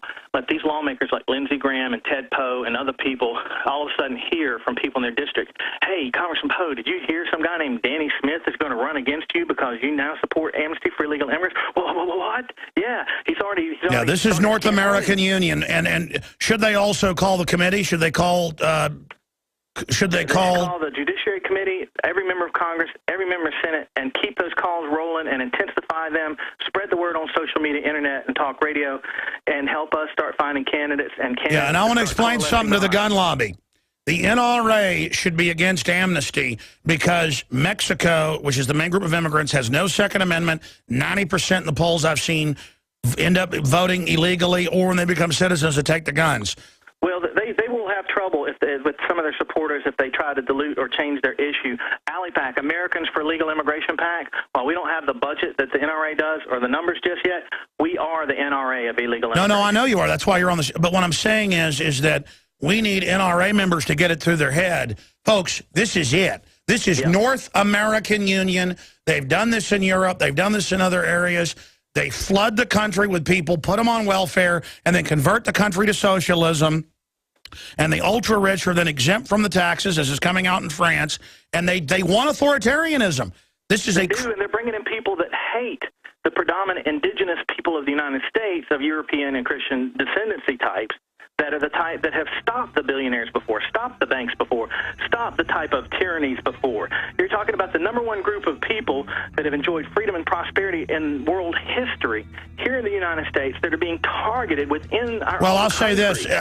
I want to export liberty to all these countries, and I found that we're able to wake people up, but not if there's the language barrier, and that's why the melting pot has been overloaded to do this. The head of ALLYPAC, we appreciate William Gheen joining us. The fight is now. Thank you, sir. Alex Jones here back live. What William Gheen was just talking about is true. The real Renaissance or Western liberty coming out of Greece and then Rome, and then, of course, Rome became corrupt, no longer a republic, and then in the Dark Ages and then Europe, has been the main driving force of liberty worldwide in the last 500 years. But the ideas are what can be transferred. But it's true, these third world populations have been taught their own nationalism and by the media to racially identify, while the United States is taught to be inclusive and not to identify. But that was done not to create unity. That was done to create balkanization and compartmentalization. You turn on MSNBC, it is the total Democratic Party Ku Klux Klan hour. But, you know, all whites are bad unless they submit to everything the New World Order says. That way you make political issues of open borders, taking your guns, socialist health care racial, when it shouldn't be racial. We're all human beings. Do you see that? So they don't want to export freedom to other countries. America now exports torture and corruption and government drug dealing to other countries. And then they blame what's good about America for all of those problems when America has been captured. Quite frankly, the nanotech, the genetic engineering, all the craziness that's going on is going to far outstrip this immigration issue in the future. I mean, they're going to release bioweapons, you name it. They're going to change things very, very quickly. I want freedom all over the world, from Africa to Latin America to Europe to Asia to Australia to every Pacific island. I want humanity to, you know, have better goals and ideas of building a future. But the globalists have an ugly view of humanity, and they want to collectivize things, not to even make you better, but to dominate humanity and then reduce humanity's numbers, sterilize the planet, most of the people, bring in GMO. I mean, when I look at this plan, it makes you believe in the devil, because it's so wicked, it's so destructive, it's so bad even for the elite's own kids, and I don't see them getting away with it. We're going to start the next hour, and I've got to get into the Benghazi situation. And then I want to get into the latest on Syria. West providing chemical weapons to Syrian rebels. That's in the RA Novostat. That's the official Russian news. And I don't just believe what they say. I knew that months ago. That is an accurate report. Eyewitness says the younger brother, the bomber, he's convicted, no trial needed, did not shoot Boston cop. That's what witnesses are saying, that it's friendly fire. And you saw all sorts of friendly fire with the Dorner thing, and in New York shooting 9 people. We're going to get into all that. That is all coming up, and we're also going to get into an NRA video dealing with what's happening in Mexico, where the guns are really coming from. So all that and more coming up, and basically forced inoculation of your school children in Texas. This is happening all over the country. They go, well, your child agreed to have an abortion. They made the decision. Your child, your 11-year-old in California decided to get all the vaccines, but they're not of the age of consent. I'm their parent. You're not anymore, Jack. By the way, in Mexico, they don't ask. They forcibly inoculate, and they forcibly abort, and they forcibly sterilize. Oh, and you notice me, the white, devil, because the media said so, because I'm white, being white's bad. You notice I'm saying don't abort Mexican babies here or in Mexico. I want to fill their head full of liberty. I want them to own guns. I want them to become rich. I want them to open companies and be doctors. And I want your kids, no matter what color they are, to go to the stars. But that's not going to happen if we keep this New World Order, going forward. We've got to bring it down. Be sure and support us if you believe in this info. Spread the word about Infowars.com and visit InfoWarsStore.com for water filters, the best quality seeds, books, videos, T-shirts, magazines, everything. You didn't build that. Somebody else built that. Barack H. Obama. You didn't build any of it. It's not the individual, it's the collective. Well, what is the collective? It's a bunch of slaves run by the technocrats. It's like the New York Times promoted, UN promoted zeitgeist movement. People go, Alex, you're just not intellectual enough to get it. A big central computer will direct where we work, what food we get, and what we do. Boy, that sounds like total slavery to me. By the way, who programs that computer? You just don't get it. You just don't get that. It's so intellectual. Look, this old man made models of science fiction cities, Alex. I'm like, wow, all the communists and fascists always promised all the space age stuff, but all they delivered was hell on earth. I've actually seen the stuff 100 years ago. You're just recycling that? You don't get what intellectuals we are, Alex. And then I said to the zeitgeist guy, I said, look, let's come back on. I didn't like we had a big fight 5-6 years ago. Come back on. Explain to me how I'm wrong. You have to correct. I never said that you should go to, a re-education camp, that I would be re-educated. And I went back and watched the interview, and he says, you'll be sent to a re-education center. You'll be re-educated if you don't accept. And I called him back, and I said, but I can play it. He goes, I'm not looking. You apologize for that and these other 5 things, and I will come on. Can you imagine walking around? It's just like the NPR people and Obama and all of them. They just walk around going, we're master planners. Man, I mean, look, I'm a smart guy, and I have trouble running my own life and keeping myself in shape, somewhat of shape. I sat on my ass for years, excuse the French, and running things here. And, I mean, I got a lot of energy, and, man, let me tell you, I work 18 hours a day a lot of days. Okay, and I'm sick of people, government, bureaucrats, all of you. Arrogant cops walking up going, who do you think you are? Like I'm supposed to be scared you got a gun and a suit. Freaks me out. Freaks me out. I mean, I know history, man. I know Danger Will Robinson. And it's because good people have become so compliant. Good people, good cops have gone along with letting bad cops, run things. We have just decided everything's corrupt, and that's just the way it is. I'm just going to have a good time. But you know what? We need to pull back from this and just think we're alive one time. Are we really going to let the worst elements of every form of society run things? And I want to ask the establishment something. I know you're all competing with each other, and you're all scared too, so you're just trying to jockey the operation so that you come out on top. Look, none of you are coming out on top. And when... something else I told a reporter about a week ago, when everybody sells out, there's not even any power in it. Even if you're a cynical, bad person. What did the devil say? It's better to reign in hell than serve in heaven. It's better to burn out than fade away.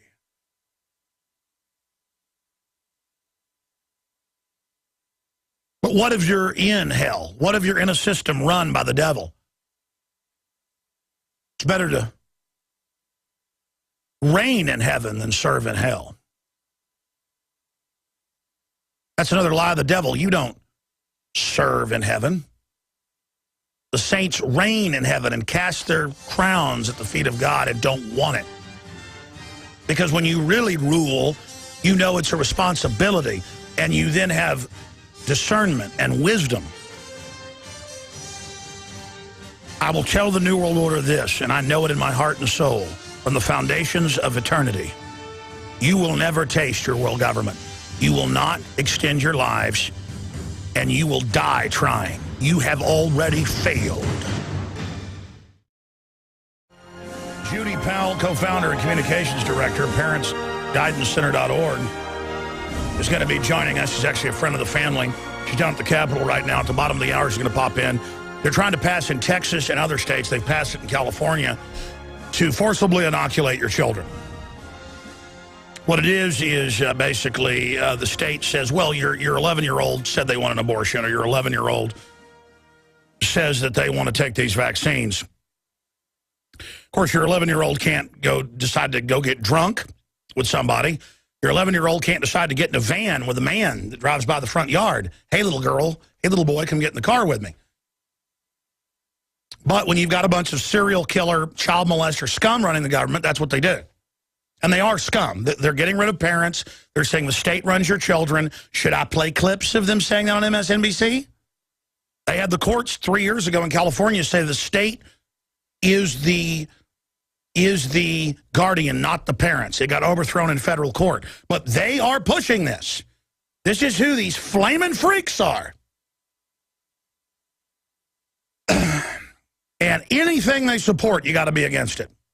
They want open borders, you got to be against it. I can intellectually tell you why that's a bad idea to have open borders. They want our guns turned in. I don't want to turn them in. I can intellectually show you why it's good to keep your guns. They want you to take vaccines. They're bad people with a bad history, caught carrying out eugenics, giving people syphilis, you name it, radiating foster kids. Boy, a known group of killers, you don't put something in your body, they're telling you put in your body. They're a known group of scum. Our government's been hijacked, so I'm against vaccines. And I'm against Agenda 21. What do you think? It's a foreign banking scam to shut down everybody but them so only they can operate. We're fighting a global mafia, and they can think up anything. They create the issuance of money and credit. So they want to shut down production because that's what gives them real control. It's not about money. It's about power. It's about domination. It's about keeping us, the little ants, in line. Remember in the Bug's Life? Or was it Ants? What movie is that? Bug's Life or Ants? Yeah, Bug's Life. You're like, hey, boss, why are we going to stand up to the ants? We got plenty of food. We got plenty of food here. We don't need to make those ants collect food for us. And he goes, those ants outnumber us 100 to 1. And if they ever figure that out, it's over for us. It's not about food. It's about power. Let's ride. They turn their wings on and fly back to dominate him. He goes, quite the motivational speaker, don't you think? I'm watching every form of classical stinking evil run rampant. They're building FEMA camps. They admit 1 year they spent $5 billion. When was that, like 2006 when they declassified it? $5 billion in a geoengineering program. And last year they announced, guys, type in $10 billion for geoengineering. But then I go, okay, so you're adding it to the jet fuel. Here's the patent. Even the pilots don't know. And then aerosolizes it. And why are you doing that? Well, we don't want to tell you, but maybe we blew holes in the atmosphere when we detonated all those hydrogen bombs in the 60s in the upper atmosphere. And then they had a plan to try to blow up the moon. And then I have writers call me and go, do you really believe they tried to blow up the moon? Do you really believe that they detonated the U.S. alone over 100 hydrogen bombs in the upper atmosphere trying to blow up the Van Allen radiation belt to get spacecraft through it? And I just go, I just look at the reporters now and go, no, you're right. I made that up. They're like, really, you did? And I said, yeah, man, whatever you want. Whatever you want.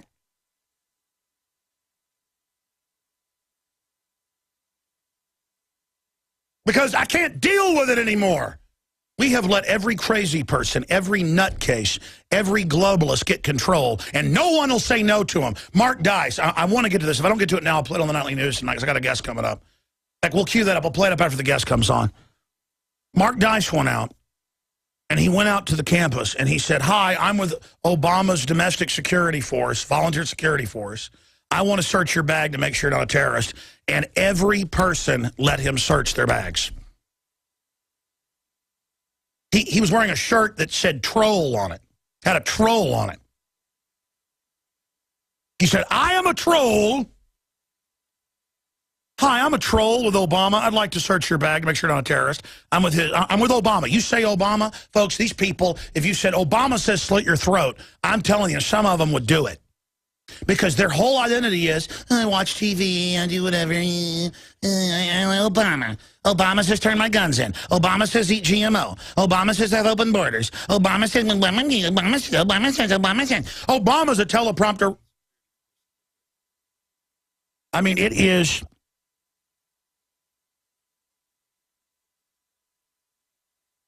You're saying you have the clip ready now? All right, let's just go ahead and play some of that now. I mean, it's up on Infowars.com. Paul Watson wrote a story about it.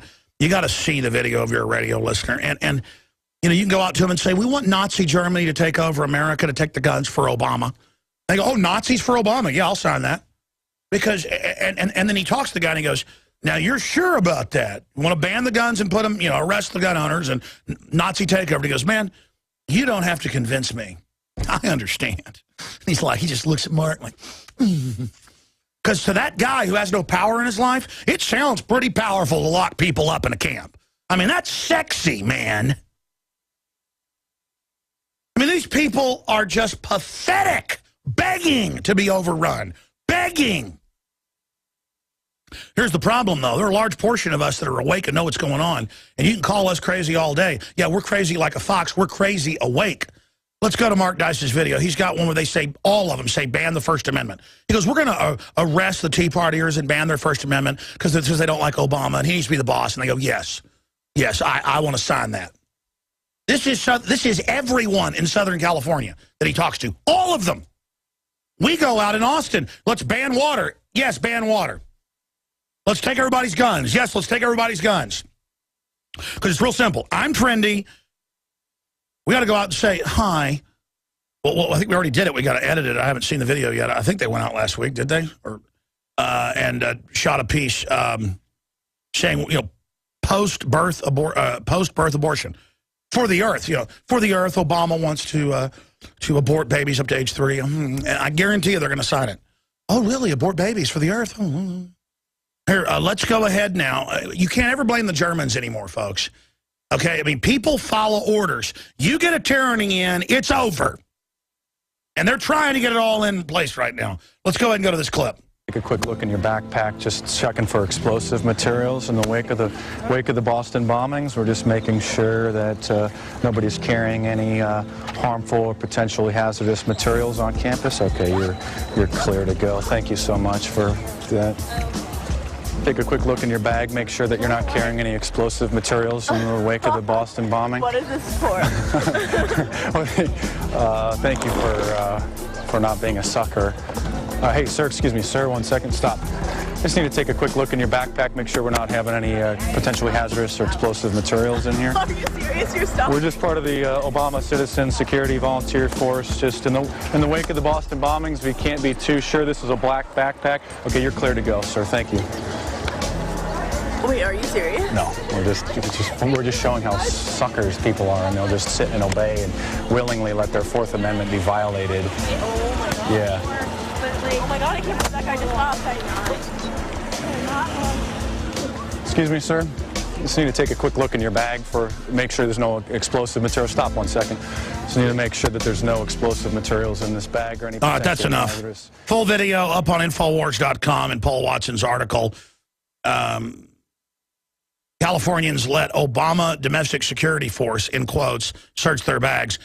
And then he goes out and does it on the boardwalk. And the police come over and go, well, I guess you're saying it's voluntary, so okay. But people don't like it when we do this. And again, they're in uniforms with a gun. And now in Austin, they go, oh, we're searching everybody's bags randomly on Lamar.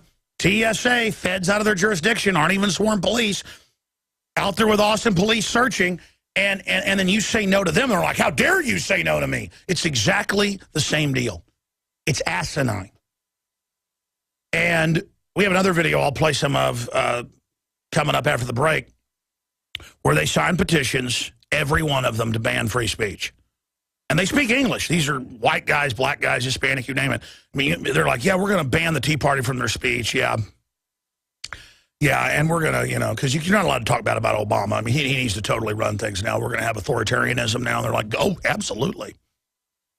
They're like, that. Yeah, people are causing a problem talking bad about Obama. Yeah, let's ban the First Amendment. Let's arrest them. And these are people having conversations, making eye contact, clearly, audibly saying that they're going to do all of this. And California, they've won there. We're on the radio there. There's some good people up there. And look, California's going bankrupt. They love it. They're going to take the entire middle class's money, and the ultra-rich that are exempt are going to, of course, move out of California. And this is what they do everywhere. They're now got taxes above 75% in France, and the government, on record, is exempt. You heard me. They're exempt. Folks, I got a correction to make. I said Wells Fargo and Wachovia laundered $376 billion in drug money over 2 years, according to federal documents that Bloomberg covered. It's $378 billion. I always say $2 billion less for some reason.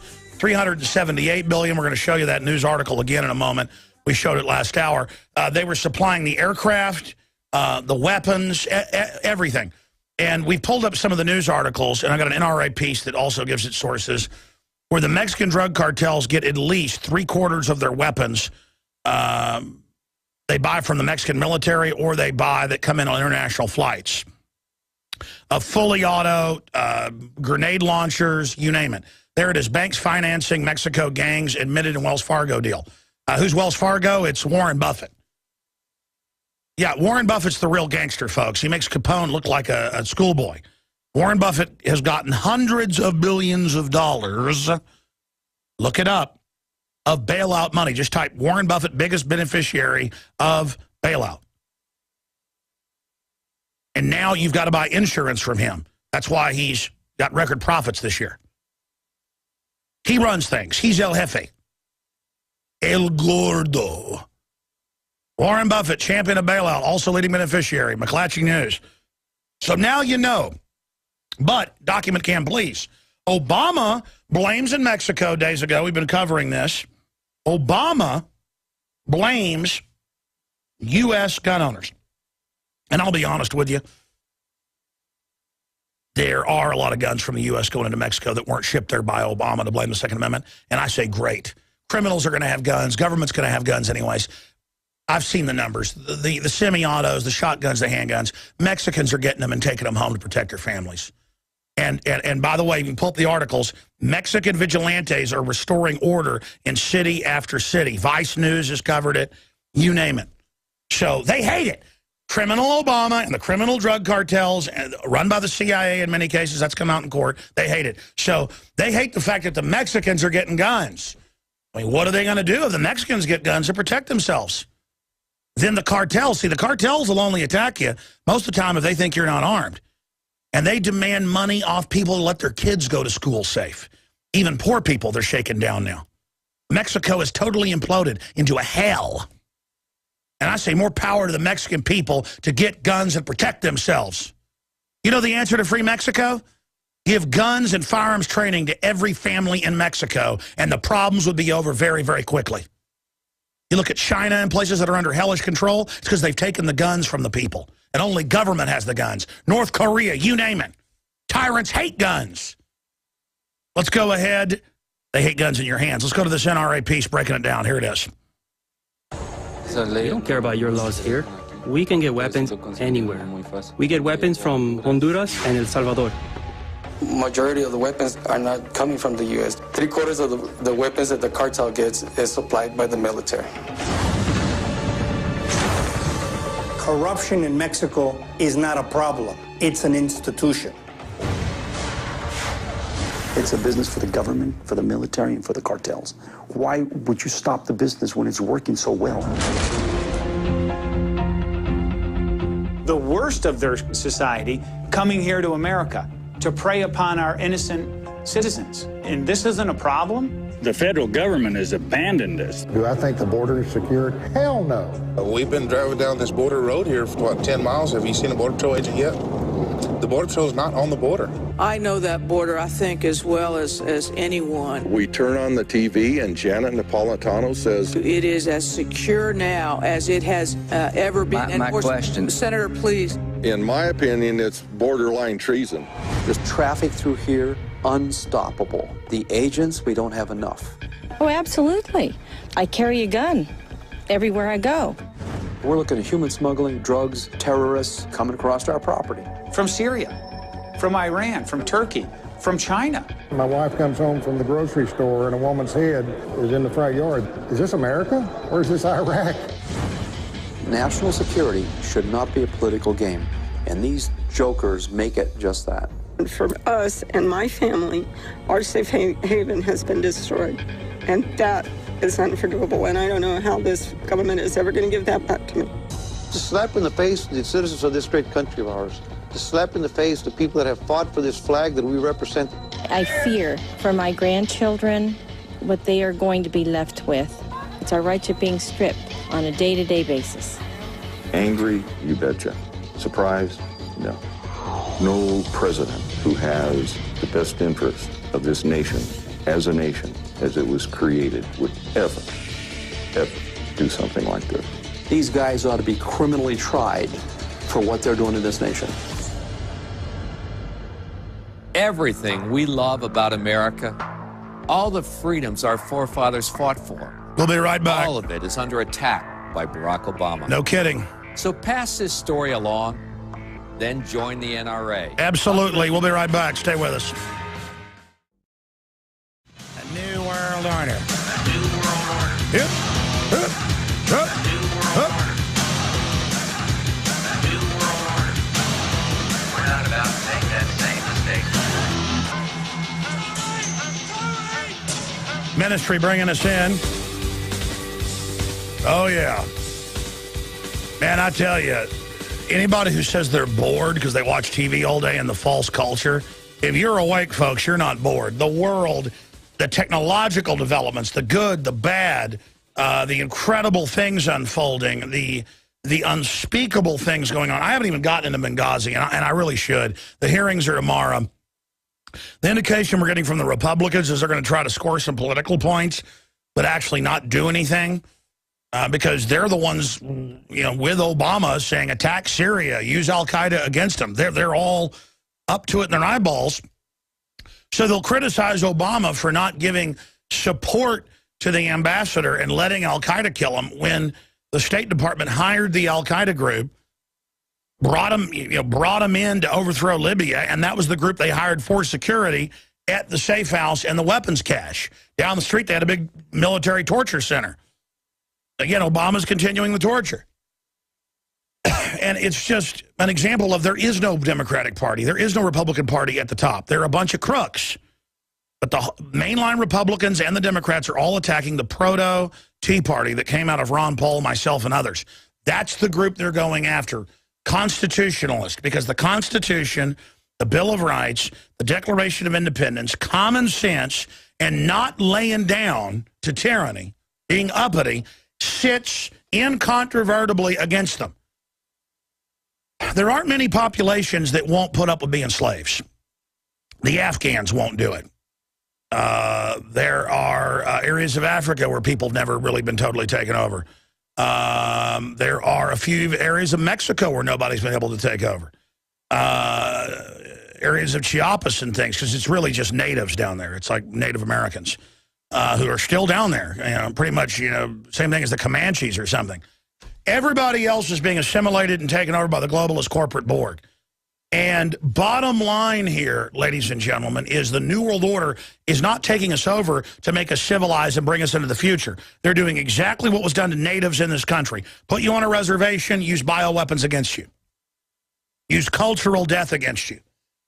Overwrite and destroy your culture. This is what the globalists are doing. The globalists have their culture. It's psychopathic control of society, the destruction of the family, medical tyranny. So we're going to get into Eyewitness, the Zarneb brother, the one still alive, did not shoot Boston cop. It was friendly fire. And Watson goes into all the other examples of where they've done friendly fire and tried to frame people for it. Very powerful. And that's in mainstream news.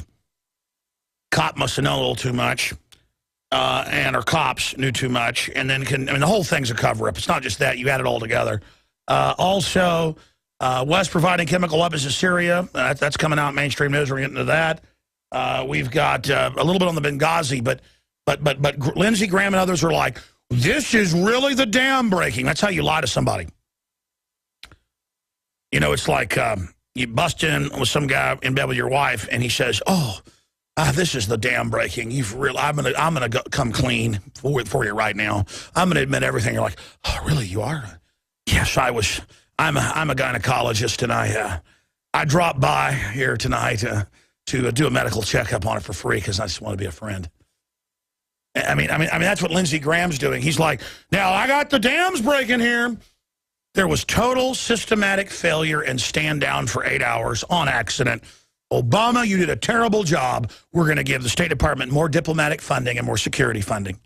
How dare you? And Obama will say, I could have done a better job. You're right. Not, well, we hired al-Qaeda to run security, and we ordered a stand down for 8 hours while they killed everybody inside so there wouldn't be any witnesses that we gave them 10,000 heat-seeking missiles because we're planning to use those on the West to bring in martial law. And so, yeah, we killed the ambassador. You bet we did. And we'll do it again if we need to. No, you don't want the public to know that.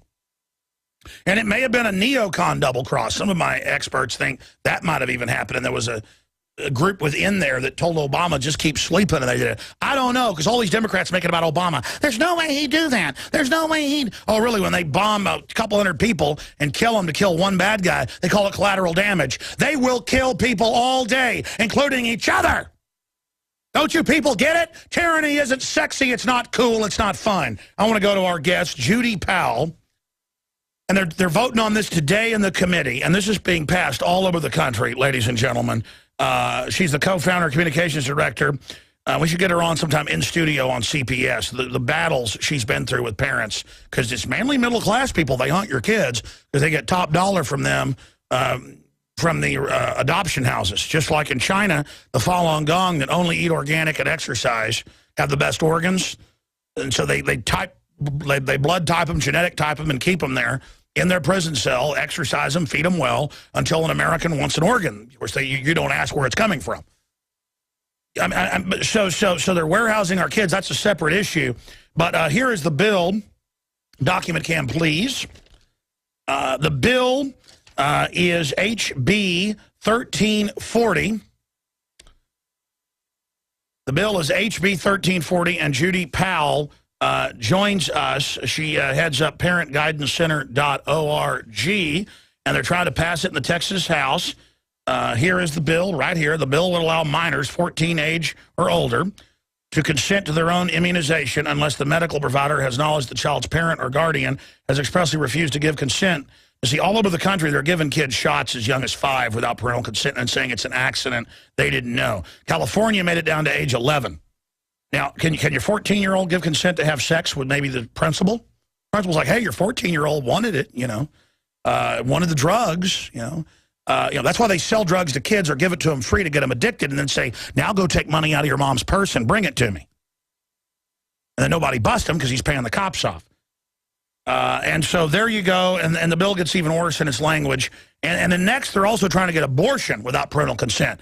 Hey, you're in California, your 11-year-old needs a letter to go to the planetarium or the zoo, but not to get an abortion or get shot up with deadly vaccines that the insert says can kill them.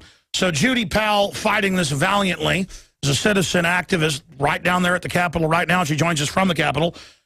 Judy, thank you for joining us. Tell us the latest on this bill and the phone numbers and who we need to call and what we need to do right now.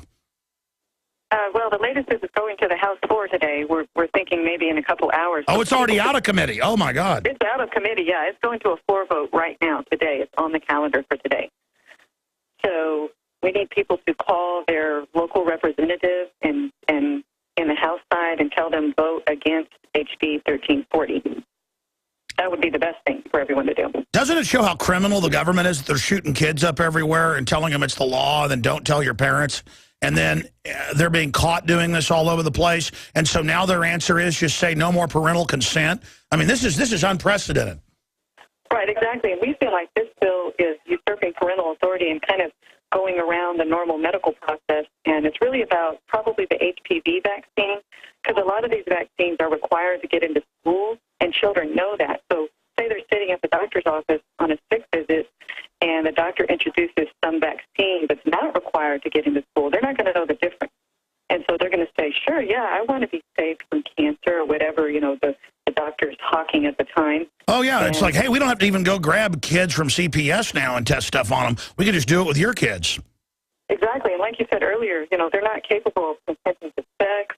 They're not capable. We don't let a 14-year-old, drink alcohol. They can't even go to the school nurse without oversight. They have a headache. They can't even take an aspirin without the nurse looking over their shoulders. Yet we're going to have them consent to these immunizations. Well, see, that's the next phase of parents can't even give their kids a Tylenol. It's only the school. Only they can. Only they have the power. Sorry, go ahead. And so, I mean, it's just expanding government authority over, of course, with the Federal Health Care Act going through, we think it has a lot to do with that. And so they're trying to get more and more kids into these hospital homes or the medical home, whatever they want to call it, and usurp the parental authority. And in this bill, it's specifically, the most disturbing part is if your child does consent, it has a clause that says the health care provider or facility is not liable for the immunization of a child under this section, except for the provider's or facility's own acts of negligence, which we already know in the vaccine industry that pharmaceutical companies are immune from prosecution. And so we have a bill here that says if we go ahead without your parental authority and vaccinate your kid and something happens, gee, I'm sorry Johnny died, we're not responsible. And so that's the most disturbing part of the bill, I think, besides, letting a 14-year-old consent. Now, they try to cover themselves in the bill by saying that they already have on file that a parent has consented to medical treatment. But medical treatment, in our opinion, is very different than an immunization. An immunization is a choice. Medical treatment is, sure, if your arm is broken, reset it. If you're in an emergency situation, resuscitate. I can't think of any instance that we have an immunization that's going to save a kid's life. So they say that if you've consented to this medical treatment, then you've already consented. But that's a very different thing in the immunization world, because so far, many states, we still have a choice for religious exemptions or philosophical exemptions. Absolutely. Now, is there a general number? Because every time I try to find numbers, there's numbers for each person. We'll put them back on screen. Should we call the Speaker of the House or who was most? Because people will say, give us a number. If people are so lazy, they won't even find the number or type in Texas State House contacts, you can find how to email them. Because, again, I should have dug these numbers up before you got here. Do you have those numbers in front of you, or do you have a general switchboard number? Unfortunately, I don't.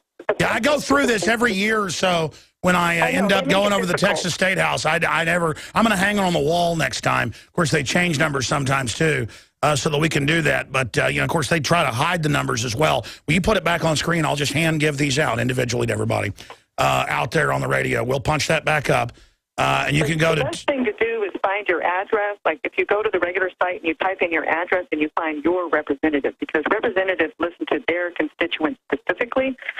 So if you go to the main site, it has an area that says, who is my representative? And you can click on that and you put in your home address, and that they don't keep track of that, I mean, as far as we know, right? Sure, you can go to texasdirectory.com, and they've got all the up-to-date numbers for each member. But again, and if you're listening in New Mexico or you're listening in Maine, they are trying to pass this and are passing this everywhere. In some cases, children as young as 11. And it overthrows common law, common sense.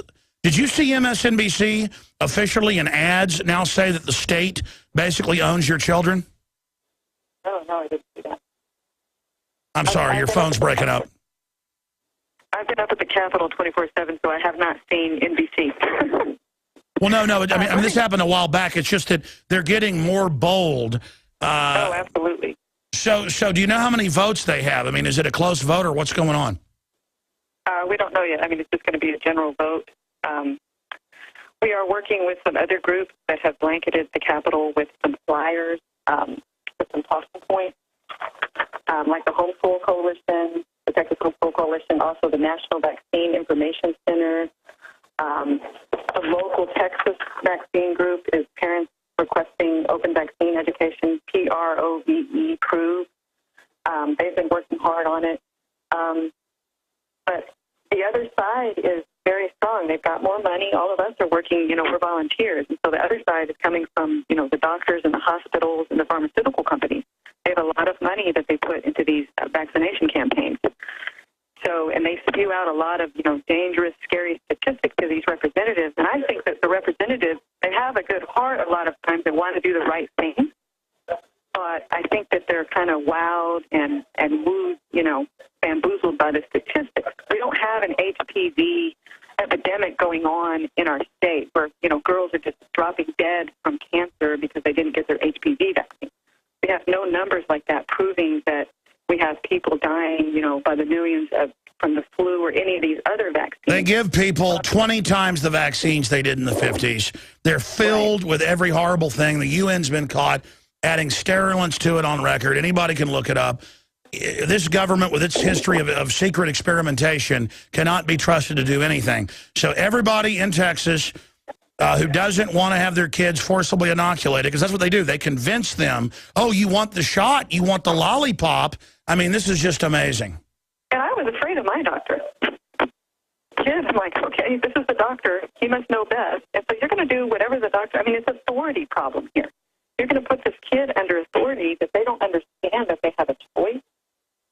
No, exactly. It lets the government bully your child into doing whatever they want. I mean, government sets up checkpoints now and searches everyone's bags illegally with guys in uniforms and guns. Now, have you seen the forced inoculations they've done in, like, Maryland, where they have the police in riot gear and barking dogs and say it's the law when it's not? And in a giant exercise of brute fraud, they give them the injections?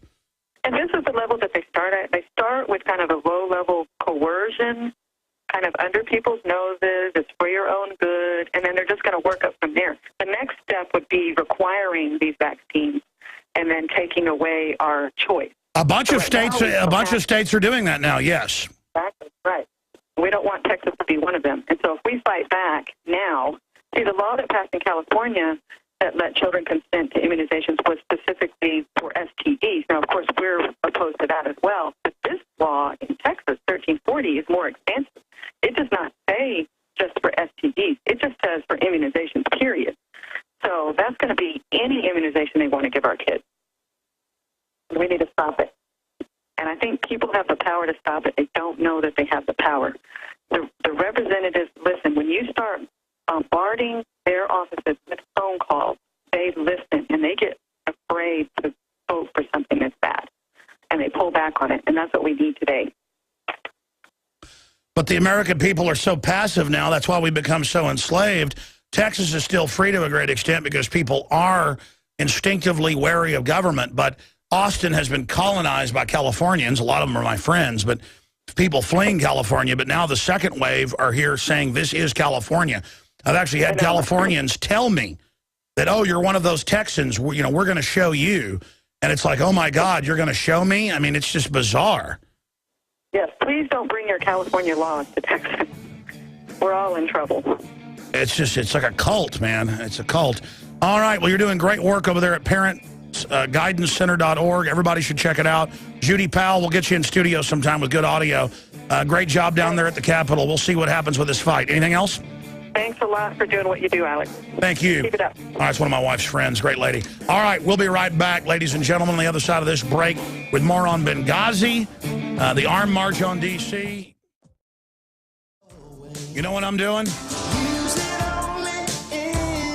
I'm just desperately trying to get you to think, get you to take action, get you to stand up and say no to the New World Order. And I'm asking our listeners, who are great, active people that love liberty,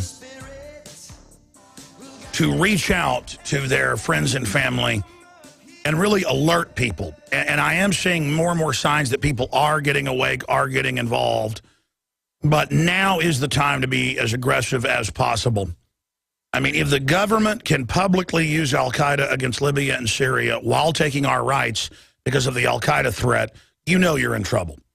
If Congress can be having hearings about, they've already begun to take federal pension funds, they've already spent them.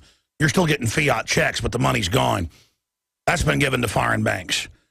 If they can take pension funds, I mean, my God, you're talking about the end of society as we know it, the end of confidence in the system.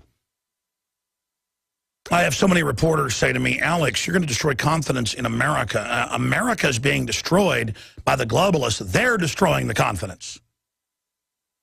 My confidence, my reliance is on common sense because history has shown any government big enough to give you anything you want will take everything you've got. That's just the way the world works. Look how jealous and envious and non-sharing the average person is, even if they're not a bad person. People just cannot share. I have done probably 10 different media deals with people over the years, financing films, you name it, and in no case did they ever pay unless I controlled the money. Everyone that's done business with me has been paid exactly what they were owed or more. Every other person I've worked with would not pay me and would destroy a relationship because they couldn't give people the money. Hollywood, even big shows like Doomsday Preppers, they don't have paid crew now on them. They have all these Hollywood people and camera folks who will work for free. It's the same thing with a lot of the people that do roadie work and stuff. Used to get paid a lot, then it was paid a little, then it's, okay, well, work for free for a while to prove you'll do it. I'm not talking about some college, work for a T-shirt. I'm not talking about people that have never been a roadie, that don't know sound, that don't know light. I mean good people. That's a race to the bottom. That's not building a culture. That's not building a civilization. The globalists are totally cutthroat, folks. You can build a true free market of excellence where people demand better and better, and you build a civilization. We're going the opposite direction. And everyone knows this. And then I think about secret geoengineering programs, partially declassified, and just the sci-fi-ness of what we're in. And who knows what we don't know about. The average bureaucrat, the average even billionaire, the average senator doesn't even know what's going on.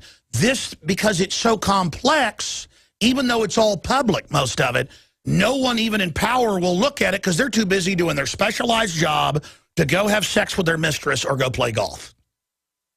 or go to a gala and be a narcissist and wave at people. I mean, that's what they're into. I am into how the world really works. I am immersed in what's going on. And I have the quasi-photographic memory over the years to be able to integrate it and the historical lens. And then and now I can report to you that it wasn't hard. This stuff is hiding in plain view at point-blank range. We'll cover the Benghazi hearings tomorrow. We'll get into everything. The police have confirmed in England that, yes, Bilderberg is there this year. I'm going. Everybody needs to be there. There's incredible news at Infowars.com and PrisonPlanet.com.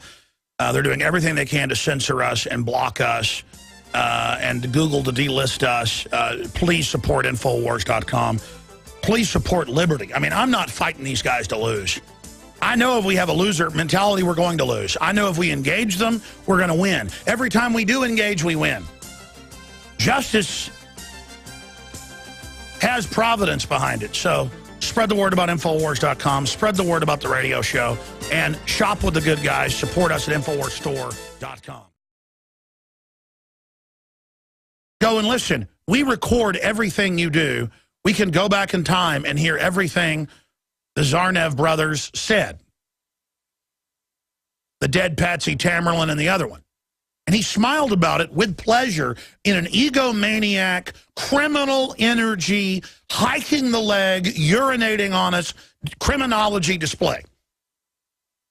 I mean, I've seen the look in the serial killers in the dock at trials. I've seen the look of criminals. I've been in juvenile multiple times until I got out on trial in fights. I've been around criminals. Ladies and gentlemen, and I know the look in their eye, the enjoyment in cheating people, in lying to people, in getting things over on them. And I saw it in that FBI agent's eyes, the enjoyment, how they can go back and pull up years of every phone call we made, recordings of it, not just the text, and everything you do, recorded on record. That was known back in the Telecommunications Act of '96. That's how dumb they think you are. And I'm the conspiracy theory person for telling you things that are admitted fact. That is flaming criminality. Oh, it's to keep us safe from Adam Gadon, the grandson of the head of the ADL formerly, and then the other 4 leaders of Al-Qaeda are all U.S.-born, trained, known CIA operatives. I'm like, if there's a drill, if they're on CIA payroll, if they've been protected, if they've got a history with the FBI, it's a staged event. Look at the drill they had, which they admit they had, but now won't talk about. And then, oh, how did I just guess minutes after it happened in Overdrive that Monday with Richard Belzer on the show that it'll be people connected to the CIA and FBI protected, and there'll be a drill, and there'll be a stand down, and then they'll kill the patsies or cut the other one's throat out. I mean, because they run the same blueprint. By the way, I've got to, before I get into all this big news, I've got to apologize. I just read the Wikipedia entry on Iron Man, and it turns out there was a last-minute re-edit, which I confirmed through our reporters in L.A. And I went and saw Iron Man last night. And it was very cartoonish, very stupid at the end, still entertaining. And I went and saw the film, and they openly tell you that defense contractors are staging the terror attacks and running the Pentagon program to counter the terrorist. And they go, it's supply and demand. We run all sides. It's full spectrum dominance. Now, no one else has said that but me. I mean, sure, we know governments for 200, 300 years had a video out that I saw last night. McBreen showed it to me. Will you guys, or no, it was Rob Dew. Will you get Rob Dew to give you that? I want to play that later. He was showing it to me in his office where they show all the numbers. I already knew this, so when I saw it, I knew the NRA was telling the truth. So I don't just watch the NRA and go, oh, they're telling the truth. I already knew this. I've seen the numbers. A lot of you've seen them, but I want to do maybe a nightly news report tonight on this. I want to review their new ad and then show some more documentation. That most of the guns the drug cartels are getting are full auto, flown in by Wells Fargo, Wachovia, and others on record in giant cargo planes. The Mexican cartels tend to like German weapons. I saw a statistic where like half of them are German full auto Heckler and Koch and things. And so they've got grenade launchers, tanks, armored vehicles, rocket launchers, and full auto. I mean, Mexican drug cartels have heavy 50s, folks. Full auto. You can't buy that. Hand grenades. They buy them from Europe. They buy them. The U.S. military stuff gets down there. Full auto M16s, full auto 308s, Reapers, you name it. And again, I, as a gun aficionado who studies all this, I know this, but thank God the NRA's on this. They're now blaming the crime in Mexico on the Second Amendment. But I did look up some numbers. Guess who is getting guns in America? Because they can't get them in Mexico. And guess who is using them to defend themselves? And there's now vigilante groups all over Mexico restoring law and order. Guess who? Mexicans are coming here and getting shotguns and rifles and handguns to protect themselves, even though they're outgunned with American guns. So it's true. When Obama doesn't want Mexicans to get guns, it's just like he doesn't want Americans to have guns. That's what's going on. He's siding with the drug cartels and that pig government down there against the Mexican people having a right to defend their families. Monday through Friday, from 11 a.m. to 2 p.m. Central, we're here live, rebroadcast on many stations as well. XM 166, I think tomorrow it goes to channel 244. The news websites are Infowars.com and PrisonPlanet.com. I had quite an epiphany this morning while hiking with my son in the lush spring morning.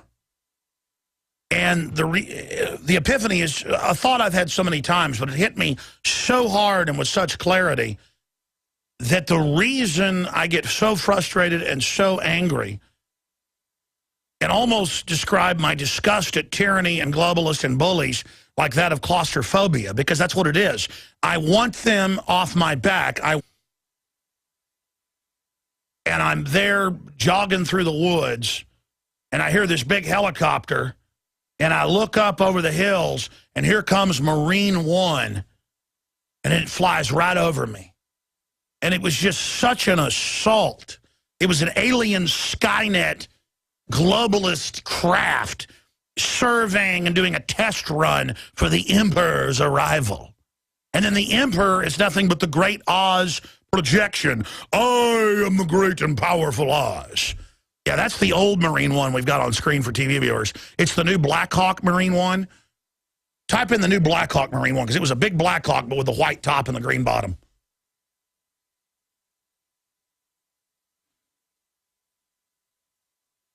And I just wanted to be away from it. And it brought to mind thousands of crystallized thoughts of just the stupid red carpets and the pageantry and how none of it means anything. People say, well, Alex, if Hollywood and all this means nothing, then, you know, why have you gone and hung out with Hollywood stars and people? Well, I'll tell you, 10 years ago, I was still not really into it, but it was interesting. But I'm certainly not into it now unless I respect someone and I think they're an interesting, creative person. Yes, that's what I saw over Austin. The Black Hawk Marine One, United States of America. I couldn't read the United States, but I could see the white on the tail from seeing it and tell that it said United States of America. It's kind of like a road sign. You can read it before it comes into view perfectly, just by the outline. And it's all about how they're God. It's all about how they're above the law.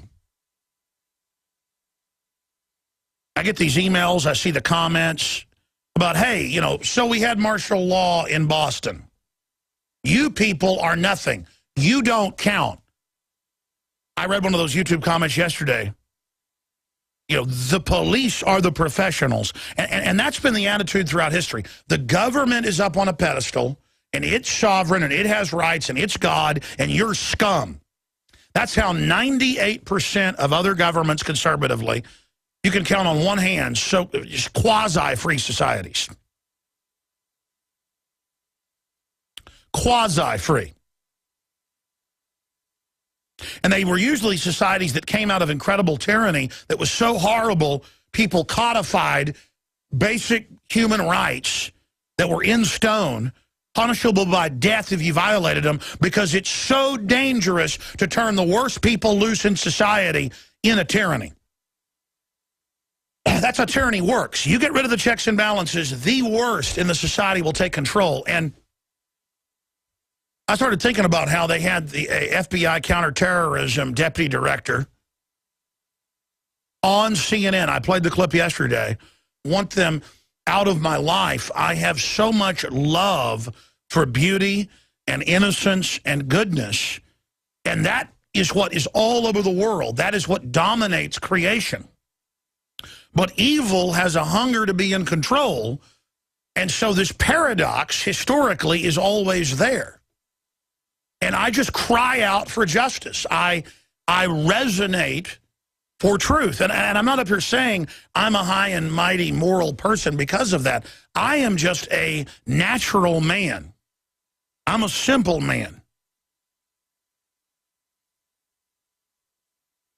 But common sense and simpleness in this modern mad world is a revolutionary idea. And when you study reality, when you study governments and political systems like I do, no exaggeration, 18 hours a day, I even dream about political situations in the New World Order. As many people do, things that you're focused on, you dream about. Most coaches I know say they dream about coaching. They dream about games, whether it's basketball, golf, football, baseball. It's the same thing. I eat, drink, and sleep Veritas. I want Veritas. And I just feel so incredibly empowered and just so appreciative of consciousness.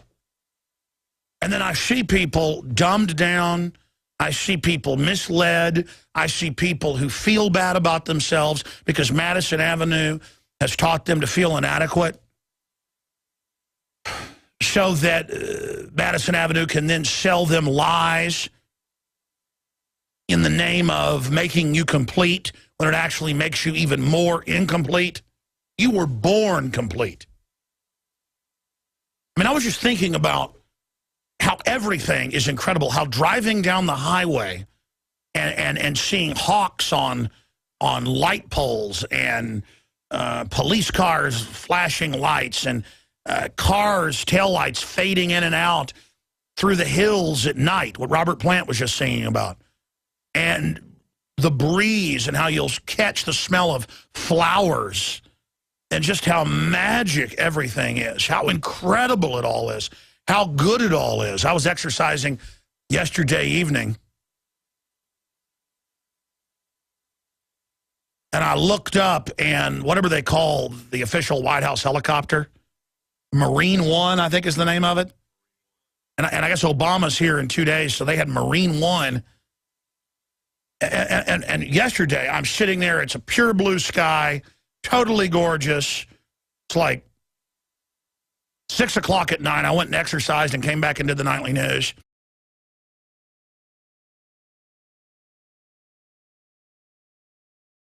It is your PrisonPlanet.tv memberships that fund so much of what we do here on this operation. And then we're more than happy for the TV show after it's aired live, then be leaked out onto the web to tens of millions of people. That's our goal.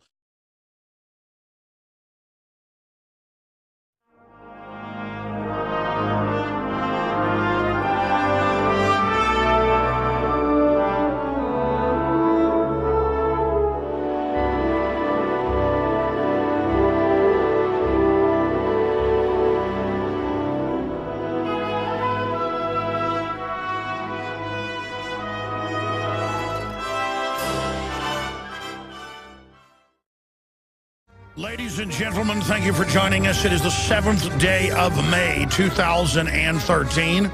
I am your host, Alex Jones. We will be here for the next 3 hours live.